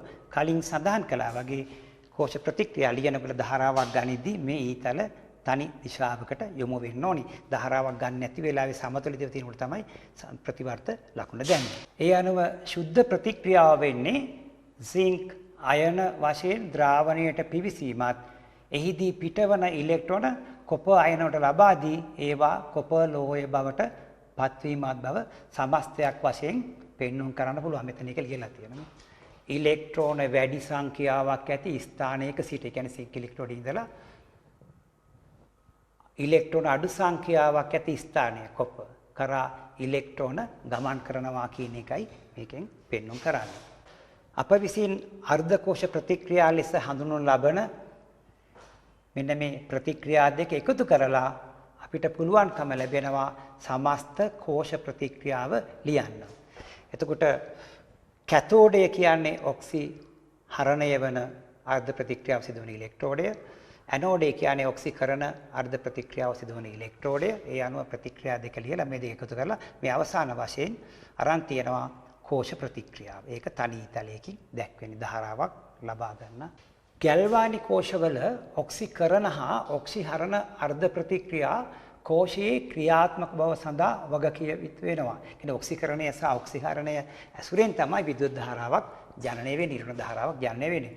කෝෂයේ ක්‍රියාත්මක වන විට ඔක්සිකරණය සිදුවන ඉලෙක්ට්‍රෝඩය ඉලෙක්ට්‍රෝන මුදාහරින අතර ඒ ඉලෙක්ට්‍රෝන අනෙක් ඉලෙක්ට්‍රෝඩය වෙත ගමන් කර බාහිර පරිපාතය ඔස්සේ ගමන් කරාම ඒ කොටසේ ඇති රසායනික ප්‍රවිධ ඔක්සිහරණයට පාත්‍ර කරනවා. ඔක්සිකරණය සිදුවන ඉලෙක්ට්‍රෝඩය ඇනෝඩය මම කලින් රූප සටහනක් වල විස්තර කරා. ඔක්සිහරණය වන ඉලෙක්ට්‍රෝඩය කැතෝඩය. ඒවා එකතු කිරීමෙන් තමයි කෝෂ ප්‍රතික්‍රියාව ලබාගෙන තියෙන්නේ. එතන මේ අපි සකස් කරපු කෝෂයේ විභවය මැන්නොත් සාමාන්‍යයෙන් 1.1 වෝල්ට් විතර අගයක් අපිට ලැබෙනවා. මේ වෙන විස්තරයක් පස්සේ තව විස්තර කරනකම් කෙටියෙන් කියන්න යන්නේ. දැන් මේ ඉහත සඳහන් කරපු කෝෂ ගැනීම කියන්නේ බාහිරින් ප්‍රතිවිරුද්ධ විභවයක් ගැල්වානි කෝෂය මත ඇති කළොත්, දැන් මේ කෝෂයේ විදුලි විභවය 1.1 වෝල්ට්නේ. මේකට වෙනත් පිටතින් වෙනත් විදියකට මේ විදිය විභවාන්තරයක් දුන්නොත් 1.1 වෝල්ට් දක්වා ඇති කළොත්, එය ක්‍රමයෙන් වැඩි කළොත් බාහිර විභවය 1.1 කරා ළඟාවන තෙක් කෝෂ ප්‍රතික්‍රියාව සිදු වෙනවා. එතකොට වෝල්ට් 1.1ක විභවයක් දෙනකන් දිගටම කලින් කියපු විදිහට අර කෝෂ ප්‍රතික්‍රියාව නොකඩවාම සිදු වෙනවා. බාහිර විභවය 1.1 වෝල්ට් වන විට කෝෂ ප්‍රතික්‍රියාව සිදුවීම නතර වෙනවා. මතක තියාගන්න. තවදුරටත් කෝෂයෙන් ධාරාවක් ලබා ගන්න බෑ. බාහිර විභවය තවත් වැඩි කරොත් වෙන්නේ මේ කෝෂ ප්‍රතික්‍රියා ප්‍රතිවිරුද්ධ දිශාවට සිදුවීමට පටන් ගන්නවා. පස්සේ තවත් බලමු මේ ගැන. ගැල්වානි කෝෂයේදී ඔක්සිකරණය සිදුවන අර්ධ කෝෂය ඇනෝඩය සඳහා ද්‍රාවණයට සාපේක්ෂව ඍණ විභවයක්. ඔක්සිහරණය සිදුවන අනෙක් අර්ධ කෝෂයට ද්‍රාවණයට සාපේක්ෂව ධන විභවයක් තියෙනවා. එතකොට සිංක් තහඩුව ඍණ වශයෙන් උත් කොපර් තහඩුව ධන වශයෙන් උත් එහෙම විභව පෙන්වනවා. ස්විචය ක්‍රියාත්මක කරපු ගමන්ම ඉලෙක්ට්‍රෝඩ අතර විභවාන්තරයක් ඇති වෙනවා. ඍණ ඉලෙක්ට්‍රෝඩයේ සිට ධන ඉලෙක්ට්‍රෝඩය කරා බාහිර පරිපාතය ඔස්සේ ඉලෙක්ට්‍රෝන ගමන් කරනවා. මේක ඉත වැදගත්. ඉලෙක්ට්‍රෝන ගලා යන දිශාවට ප්‍රතිවිරුද්ධ දිශාව විදුලි ධාරාවේ දිශාව කියලා අපි ගන්න. ඉලෙක්ට්‍රෝන ගලා යන දිශාවට ප්‍රතිවිරුද්ධ දිශාව තමයි විදුලි ධාරාව කියලා අපි දිශාව වශයෙන් ගන්නෙ. ගැල්වානික කෝෂයක ඉලෙක්ට්‍රෝන දෙක අතර විභවාන්තරය කෝෂ විභවය ලෙස හැඳින්වෙනවා. ඒක මනින්නේ වෝල්ට් කියන ඒකකය. ඇනෝඩය හා කැතෝඩයෙහි ඉලෙක්ට්‍රෝඩ විභව අතර වෙනස, ඒ කියන්නේ ඔක්සිහරණ විභව අතර වෙනස තමයි කෝෂයේ විභවය කියලා අපිට මැනෙන්නේ. කෝෂය හරහා ධාරාවක් ගලන්නේ නැති වෙලාවට ඉලෙක්ට්‍රෝඩ දෙක අතර විභවාන්තරය කෝෂයේ විදුද්ගාමක බලය කියලා අපි හඳුන්වනවා. ධාරාවක් ගලා නොයන විට ඉලෙක්ට්‍රෝඩ දෙක අතර විභවාන්තරය තමයි කෝෂයේ විදුද්ගාමක බලය කියලා හඳුන්වන්නේ. වර්තමානයේදී ගැල්වානික කෝෂයක් නිරූපණය කිරීමේදී ඇනෝඩය වම් පසින්ද කැතෝඩය දකුණු පසින්ද වන පරිදි නිරූපණය කිරීම සම්මිතයක් ලෙස පිළිගන්නවා. අපි බලමු කොහොමද ඒවා ඉදිරිපත් කරන්නේ කියලා. එකිනෙකට වෙනස් විද්‍යුත් විච්ඡේද දෙකක් තුල වෙනස් ඉලෙක්ට්‍රෝන දෙකක් ගිල්වා තනා ඇති විද්‍යුත් රසායනික කෝෂයකදී අපි කලින් සඳහන් කර කොපර් සහ මැග්නීසියම් ඉලෙක්ට්‍රෝන සහිත විද්‍යුත් රසායනික කෝෂයකට සලකන්න පුළුවන්. ද්‍රාවණ දෙක වෙන් කරන මායිමේදී අමතර විභවාන්තරයක් හට ගන්නවා. ඒ විභවාන්තරය ද්‍රව සන්ධි විභවය කියලා හඳුන්වනවා. කලින්ත් එක පැහැදිලි කරා ද්‍රව සන්ධි විභවය. විද්‍යුත් විච්ඡේදය දෙක ලවණ සේතුවක් මගින් සම්බන්ධ කිරීමෙන් ද්‍රව සන්ධි විභවය ගොඩාක් අඩු කරගන්න පුළුවන්. ඊළඟට අර ඉලෙක්ට්‍රෝඩ අංකණය කරා වගේම කෝෂත් අපිට පුළුවන් මේ විදිහට අංකණයකින් පෙන්눔 කරන්න. ඒ සඳහා නීති කීපයක් තියෙනවා. ඒ නීති තමයි මේ සඳහන් වෙන්නේ. කෝෂයේ ඔක්සිකරණය සිදුවන ඉලෙක්ට්‍රෝඩය වම් පසින්ද කෝෂයේ ඔක්සිහරණය සිදුවන අග්‍රය දකුණු පසින්ද සටහන් කරන්න ඕනි. කලාප දෙකක් සිරස් ඉරකින් වෙන් කරන්න ඕනි. ඉලෙක්ට්‍රෝන දෙක අතර ද්‍රව සන්ධි විභවයක් ඇති අවස්ථාවේදී සිරස් කඩ ඉරක් මගින් ඉලෙක්ට්‍රෝන දෙක වෙන් කරන්න ඕනි. ඉලෙක්ට්‍රෝන දෙක අතර ද්‍රව සන්ධි විභවයක් නැති විට එනම් ලවණ සේතුවක් පාවිච්චි කරොත් මේ වගේ සමාන්තර සිරස් ඉරිදීකින් පෙන්눔 කරන්න ඕනි. සියලුම ප්‍රබේදල භෞතික අවස්ථා දැක්වීම අනිවාර්ය වෙනවා. පීඩනය, උෂ්ණත්වය ආදීවත් දක්වන එක හොඳයි. අපි බලමු අර කලින් සාකච්ඡා කරපු සින්ක් සහ කොපර් සහිත විද්‍යුත් රසායනික කෝෂයේ කෝෂ සටහන අංකණය කරන්න. අංකණය කිරීමේදී මේමයි කරන්නේ. ඔක්සිකරණය වෙන ඉලෙක්ට්‍රෝඩය වම් පැත්තේ සටහන් කරන්න කිව්වා සම්මුතියක් වශයෙන්. එතකොට සින්ක් ඉලෙක්ට්‍රෝඩේනේ ඔක්සිකරණය වෙන්නේ මෙහෙමනේ. සින්ක් සොලිඩ් කලාප වෙන් වෙනවා. සින්ක් අයන බවට පත් වෙනවා ජලීය ඒක්ව සාන්ද්‍ර 1.0යි ඝන ඩෙසිමීටරයට මවුල. මෙන්න මේ විදිහටයි වම් පැත්තේ ඔක්සිකරණ ඉලෙක්ට්‍රෝඩය සඳහන් කරන්නේ. දකුණු පැත්තේ ඔක්සිහරණ ඉලෙක්ට්‍රෝඩය සඳහන් කරන්න ඕනේ. ඒතර ඔක්සිහරණය වෙන්නේ කියුප්‍රික් අයන කොපර් බවටනේ. ඒක ඒ විදිහටම සඳහන් කරන්න ඕනේ. කියුප්‍රික් අයන ජලීය සාන්ද්‍රණය 1.0යි ඝන ඩෙසිමීටර මවුල සිරස් ඉරක් කොපර් සොලිඩ්. ඒතර මේ ඔක්සිකරණ අර්ධය මේ ඔක්සිහරණ අර්ධය. ඒ දෙක සම්බන්ධ කරලා තියෙන්නේ ලවණ සේතුවකින්නේ. ඒ නිසා ඒක සිරස් ඉරිදීකින් සම්බන්ධ කරන්න ඕනේ. මෙන්න මේ විදිහට. මේ තමයි මේ කෝෂයට අදාළ සටහන. අපි දැන් බලමු උදාහරණ වශයෙන් තව කීපයක්. තවත් උදාහරණ කීපයක් බලමු. මේ එක වශයෙන් තියෙන්නේ සම්මත හයිඩ්‍රජන් ඉලෙක්ට්‍රෝඩය සහ මැග්නීසියම් ඉලෙක්ට්‍රෝඩය මගින් සාදාගත් කෝෂය සඳහා. එතන මැග්නීසියම් ඔක්සිකරණය වෙනවා. එහිදී හයිඩ්‍රජන් ඔක්සිහරණය වෙනවා. ලවණ සේතුවකින් සම්බන්ධ කරලා තියෙනවා. ඒකට ඒ කෝෂය එම් සඳහන් කරන්න පුළුවන්. ඒ වගේම සම්මත හයිඩ්‍රජන් ඉලෙක්ට්‍රෝඩය සහ ක්ලෝරින් ඉලෙක්ට්‍රෝඩය භාවිතා කරොත්. ඉතින් මේ වගේ ඔක්සිකරණය වෙන්නේ කුමක්ද, හරණය වෙන්නේ කුමක්ද කියන එක ඔයගොල්ලන්ට ගැටලුවක් වෙන්න පුළුවන් එකපාරට තෝරගන්න. අර අපි කලින් සඳහන් කරපු විභව ශ්‍රේණිය සැලකුවාම ශ්‍රේණියේ ඉහළින් ඉන්න කෙනා තමයි ඔක්සිකරණය වෙන්නේ, පහළින් ඉන්න කෙනා තමයි ඔක්සිහරණය වෙන්නේ. ඒ අනුව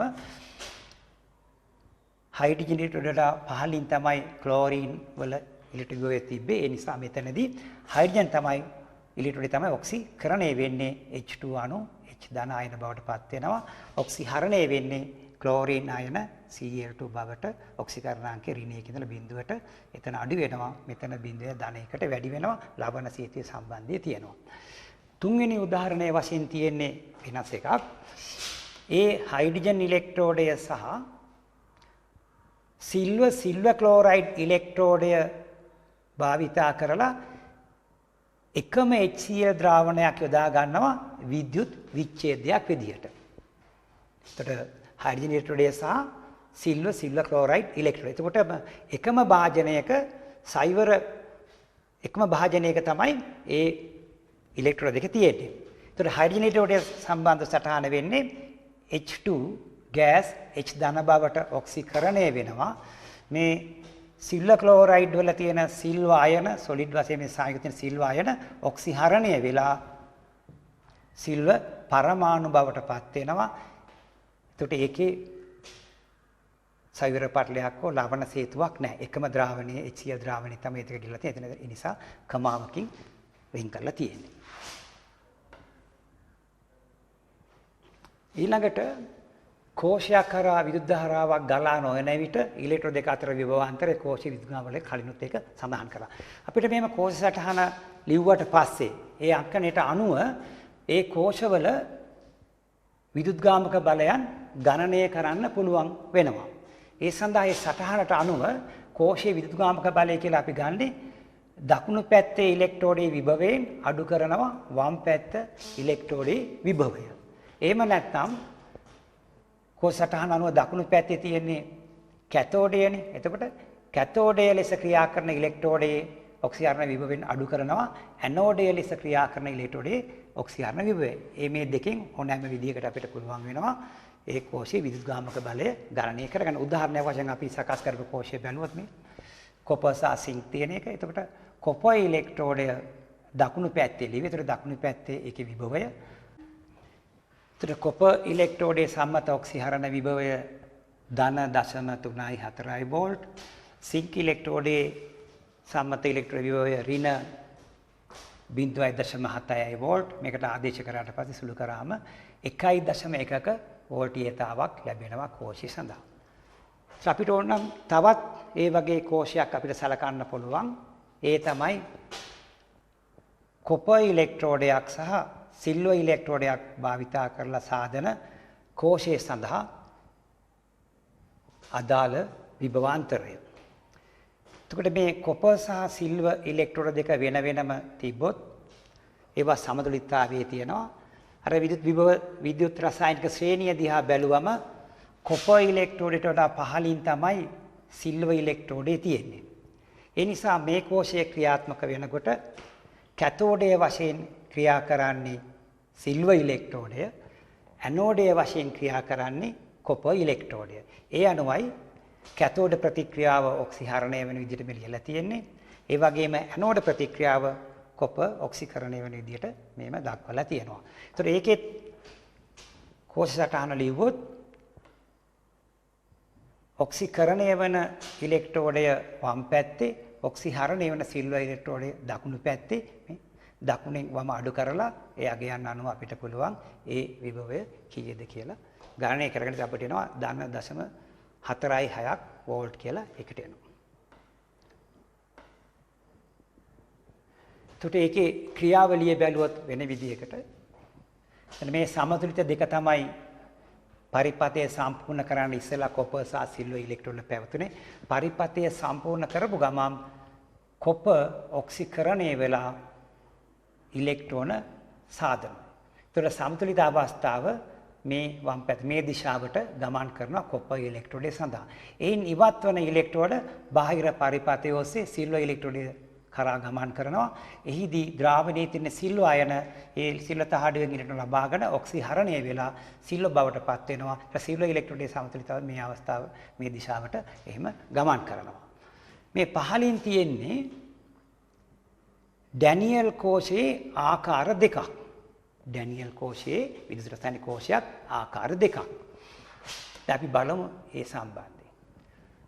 ඒ සඳහා සම්මුතික කෝෂාංකණය ලියන්න මේ පොඩි ප්‍රශ්නයක් තියෙනවා. දැන් මෙතන තියෙනවා මේ සිංක් තහඩුවක් සිංක් සල්ෆේට් ද්‍රාවණයක ගිල්වලා ඒ වගේම කොප දණ්ඩක් මෙතන මේ නම් කරලා තියෙනවා. ඒ කොපර් සල්ෆේට් ද්‍රාවණයක ගිල්වලා එතන ද්‍රාවණ දෙක වෙන් වෙන්නේ මේ සවිවර බඳුනෙන් මේ පේන්නේ.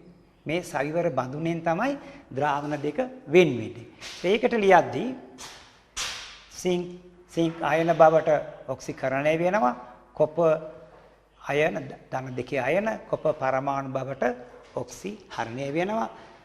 විද්‍යුත් විචය දෙක අතර ද්‍රව සංදයක් තියෙනවා. ඒ නිසා ඒ කෝෂ අංකයේදී ද්‍රව සංදය සිරස් මෙහෙම කඩිරකින් පෙන්눔 කරනවා. සිරස් කඩිර. ලවණ සේතුකින් සම්බන්ධ කරොත් තමයි සමාන්තර රේඛා දෙකක් සිරස්ස යෙදුවේ. ඉතින් මේ දෙවෙනි එක බැලුවොත් එහෙම කරනකොට පේනවා ඒකේ සිංක් සල්ෆේට් ද්‍රාවණය ගිල්ලලා තියෙනවා. කොපර් තහඩුව කොපර් සල්ෆේට් ද්‍රාවණයක ගිල්ලලා තියෙනවා. ද්‍රාවණ දෙක සම්බන්ධ කරලා තියෙන්නේ ලවණ සේතුවකින්. ඒතකොට ඒකෙදිත් ඔක්සි කරන ඉලෙක්ට්‍රෝඩයේ වම් පැත්තේ ඔක්සිහරණ ඉලෙක්ට්‍රෝඩයේ දකුණු පැත්තේ ද්‍රාවණ දෙක අතර සම්බන්ධය මේ ලවණ සේතුවකින් පෙන්눔 කරලා තියෙන මේ අභ්‍යාසයක් වශයෙන් එක මම පැහැදිලි කරේ. ඊළඟට ඔබට පුළුවන් මේ කියපු කරුණු අනුව විභාග බහුවර්ණ ප්‍රශ්න දෙකක් දාලා තියෙනවා. පස්සේ කරන්න මේ 2015 අවුරුද්දේ 19 වෙනි බහුවර්ණය මේ එකකට සම්බන්ධව අහලා තියෙන්නේ. ඒ වගේම 2016 අවුරුද්දේ 19 වෙනි ප්‍රශ්නයත් මේ එකකයට අදාළවයි අහලා තියෙන මේ ප්‍රශ්න දෙක කරලා බලන්න පස්සේ. ඊළඟට ඉලෙක්ට්‍රෝඩ විභවය කෙරෙහි බලපාන සාධක. අර විදිහට අපි මනගත්ත ඉලෙක්ට්‍රෝඩ විභව කෙරෙහි බලපාන සාධක. කරුණු කීපයක් තියෙනවා. උෂ්ණත්වය, විද්‍යුත් විච්ඡේදයේ සාන්ද්‍රණය, විද්‍යුත් විච්ඡේදයේ ස්වභාවය, වායු සම්බන්ධ වෙනකොට ඒවායේ පීඩනය, ඊට විද්‍යුත් විච්ඡේදයේ වර්ගය කුමක්ද කියන එක. ඉලෙක්ට්‍රෝ ලෝහතාඩුව බාරන ද්‍රාවණය අනුව ඉලෙක්ට්‍රෝඩ විභව රඳා පවතිනවා. මෙතන පොඩි විස්තරයක් තියෙන්නේ. සම්මත හයිඩ්‍රජන් ඉලෙක්ට්‍රෝඩයට සාපේක්ෂව සිල්වර් ක්ලෝරයිඩ් ඉලෙක්ට්‍රෝඩ විභවය 0.22 වෝල්ට් බව මැනගෙන තියෙනවා. කෙසේ වුවත් සාන්ද්‍රණය 0.1 ඝනස්ථ මවුල වන KCl ද්‍රාවණයක් භාවිතා කළොත් විභවය 0.288ක් වෝල්ට් වෙනවා. 1.0ක් භාවිතා කරොත් 0.235ක් වෝල්ට් එක සාන්ද්‍රණ අනුව විභව වෙනස් වෙනවා කියන තමයි මේ උදාහරණයක් එතන දාලා තියෙන්නේ. ඊට අපි බලමු විවිධ විද්‍යුත් රසායනික කෝෂ වර්ග. ප්‍රධාන වර්ග දෙකක් තියෙනවා. එකක් තමයි ප්‍රාථමික කෝෂ. අනෙක් ඒවා ද්විතීක කෝෂ. අපි මුලින් බලමු මේ ප්‍රාථමික කෝෂ කියන්නේ මොනවද කියලා. මේ රූප සටහනේ එවැනි කෝෂ දෙකක් නිරූපණය වෙනවා. විද්‍යුතය සැපයීමෙන් කෝෂ ප්‍රතික්‍රියාව පසුපස දිශාවට සිදු කළ නොහැකි විද්‍යුත් රසායනික කෝෂ තමයි ප්‍රාථමික කෝෂ කියලා හඳුන්වන්නේ. ඒවා ධාරාව ලබාගෙන ඉවරුණාට පස්සේ නැවත ඒවා ආරෝපණය කරන්න බෑ. ඒක පාවිච්චි කරලා ඒක ඉවත් කරන්න ඕනේ. නැවත ආරෝපණය කළා පාවිච්චි කරන්න බෑ. මේ ඒ වශයෙන් තියෙන්නේ සාමාන්‍ය ලෙක්ලාජ් කෝෂය. සාමාන්‍යයෙන් අපි විදුලි පන්දම් ටෝච් වලට පාවිච්චි කරන බැටරි ඒවා මේ. ඒතර ඒකේ මේ ධනාග්‍රය වශයෙන් කාබන් කුහරක් තියෙනවා. ඊළඟට සිංක් ඉලෙක්ට්‍රෝඩය තියෙනවා. ඒ අතර මැංගනස් ඩයොක්සයිඩ්, කාබන්, ඇමෝනියම් ක්ලෝරයිඩ්, ජලය මේ පල්පයක් එතන බදාමයක් වශයෙන් තියෙනවා. ඊළඟට කලින් ඩැනියල් කෝෂය කලින් අපි නම් කරා. ඒ ඩැනියල් කෝෂයේ තියෙන්නේ සිංක් කුහරක්, සිංක් සල්ෆේට් වල මේ සවිවර බඳුන තඹ නැත්නම් කොපර් තහඩුව මේ කොපර් සල්ෆේට් ද්‍රාවණය. ඒතර මේ වයින් කෝෂය නිර්මාණය කරලා ධාරාව ලබා ගත්තට පස්සේ නැවත ආරෝපණය කරලා ඒකේ විද්‍යුතය ගබඩා කරන්න බෑ. නැවත ආරෝපණය කරන්න බෑවයි ප්‍රාථමික කෝෂ කියන්නේ. ඒතර ද්විතීක කෝෂ කියලා කියන්නේ මෙවැනි කෝෂ එහි ප්‍රතික්‍රියා පසුපස දිශාවට සිදු කරලීමෙන් නැවත ආරෝපණය කරන්න පුළුවන්. මෙවැනි කෝෂ ද්විතීක කෝෂ කියලා අපි හඳුන්වනවා. නැවත ආරෝපණය කරන. ඒතර ඒවා දිගින් දිගටම පාවිච්චි කරන්න පුළුවන් ආරෝපණය කරමින්. උදාහරණ තමයි ලෙඩ් ඇකියුමුලේටර් එහෙවත් ඊයම් සංචායක කෝෂය. මේවා එදිනදා ජීවිතේ කාර් බැටරි, වාහනවල බැටරි වශයෙන් පාවිච්චි කරනවා. ඒවා නැවත ආරෝපණය කරන්න පුළුවන් වෙනවා. ඒකේ රූප සටහනක් ලෙඩ් ඇකියුමුලේටර් එක රූප සටහනක් මේ පෙන්වුම් වෙනවා. මේ තියෙන සාමාන්‍ය පිටතින් පේන විදිය මේකේ සිරස් කඩක් බැලුවම අම්ල එකතු කිරීම සඳහා මේ සිදුර සල්ෆියුරික් අම්ලය තමයි තනුකණයකට පුරවලා තියෙන්නේ. එතකොට එක අග්‍රයක් ලෙඩ් ඩයොක්සයිඩ් අනිත් එක ලෙඩ් තාඩු නිල් පාටින් පෙන්නේ ලෙඩ් තාඩු ඒවා සම්බන්ධ කරලා තියෙනවා මෙතන ඍණ වශයෙන්. ලෙඩ් ඩයොක්සයිඩ් ඒවා සම්බන්ධ කරලා ධන වශයෙන් මෙතන තියෙනවා. ඉතින් මේ ධාරාවක් ගත්තට පස්සේ විසර්ජනය වුණාම නැවත ආරෝපණය කරන්න පුළුවන් වෙනවා. අපි මේ දක්වා කතා කරපු විද්‍යුත් රසායනික කෝෂ කීපයක් සාමාන්‍ය ලෙක්ලාන්ජ් කෝෂය, ප්‍රාථමික කෝෂය, ඩැනියල් කෝෂය, ලෙඩ් ඇකියුමුලේටරය ඒවා සම්බන්ධව කෙටි සටහනක් මෙතන තියෙන්නේ.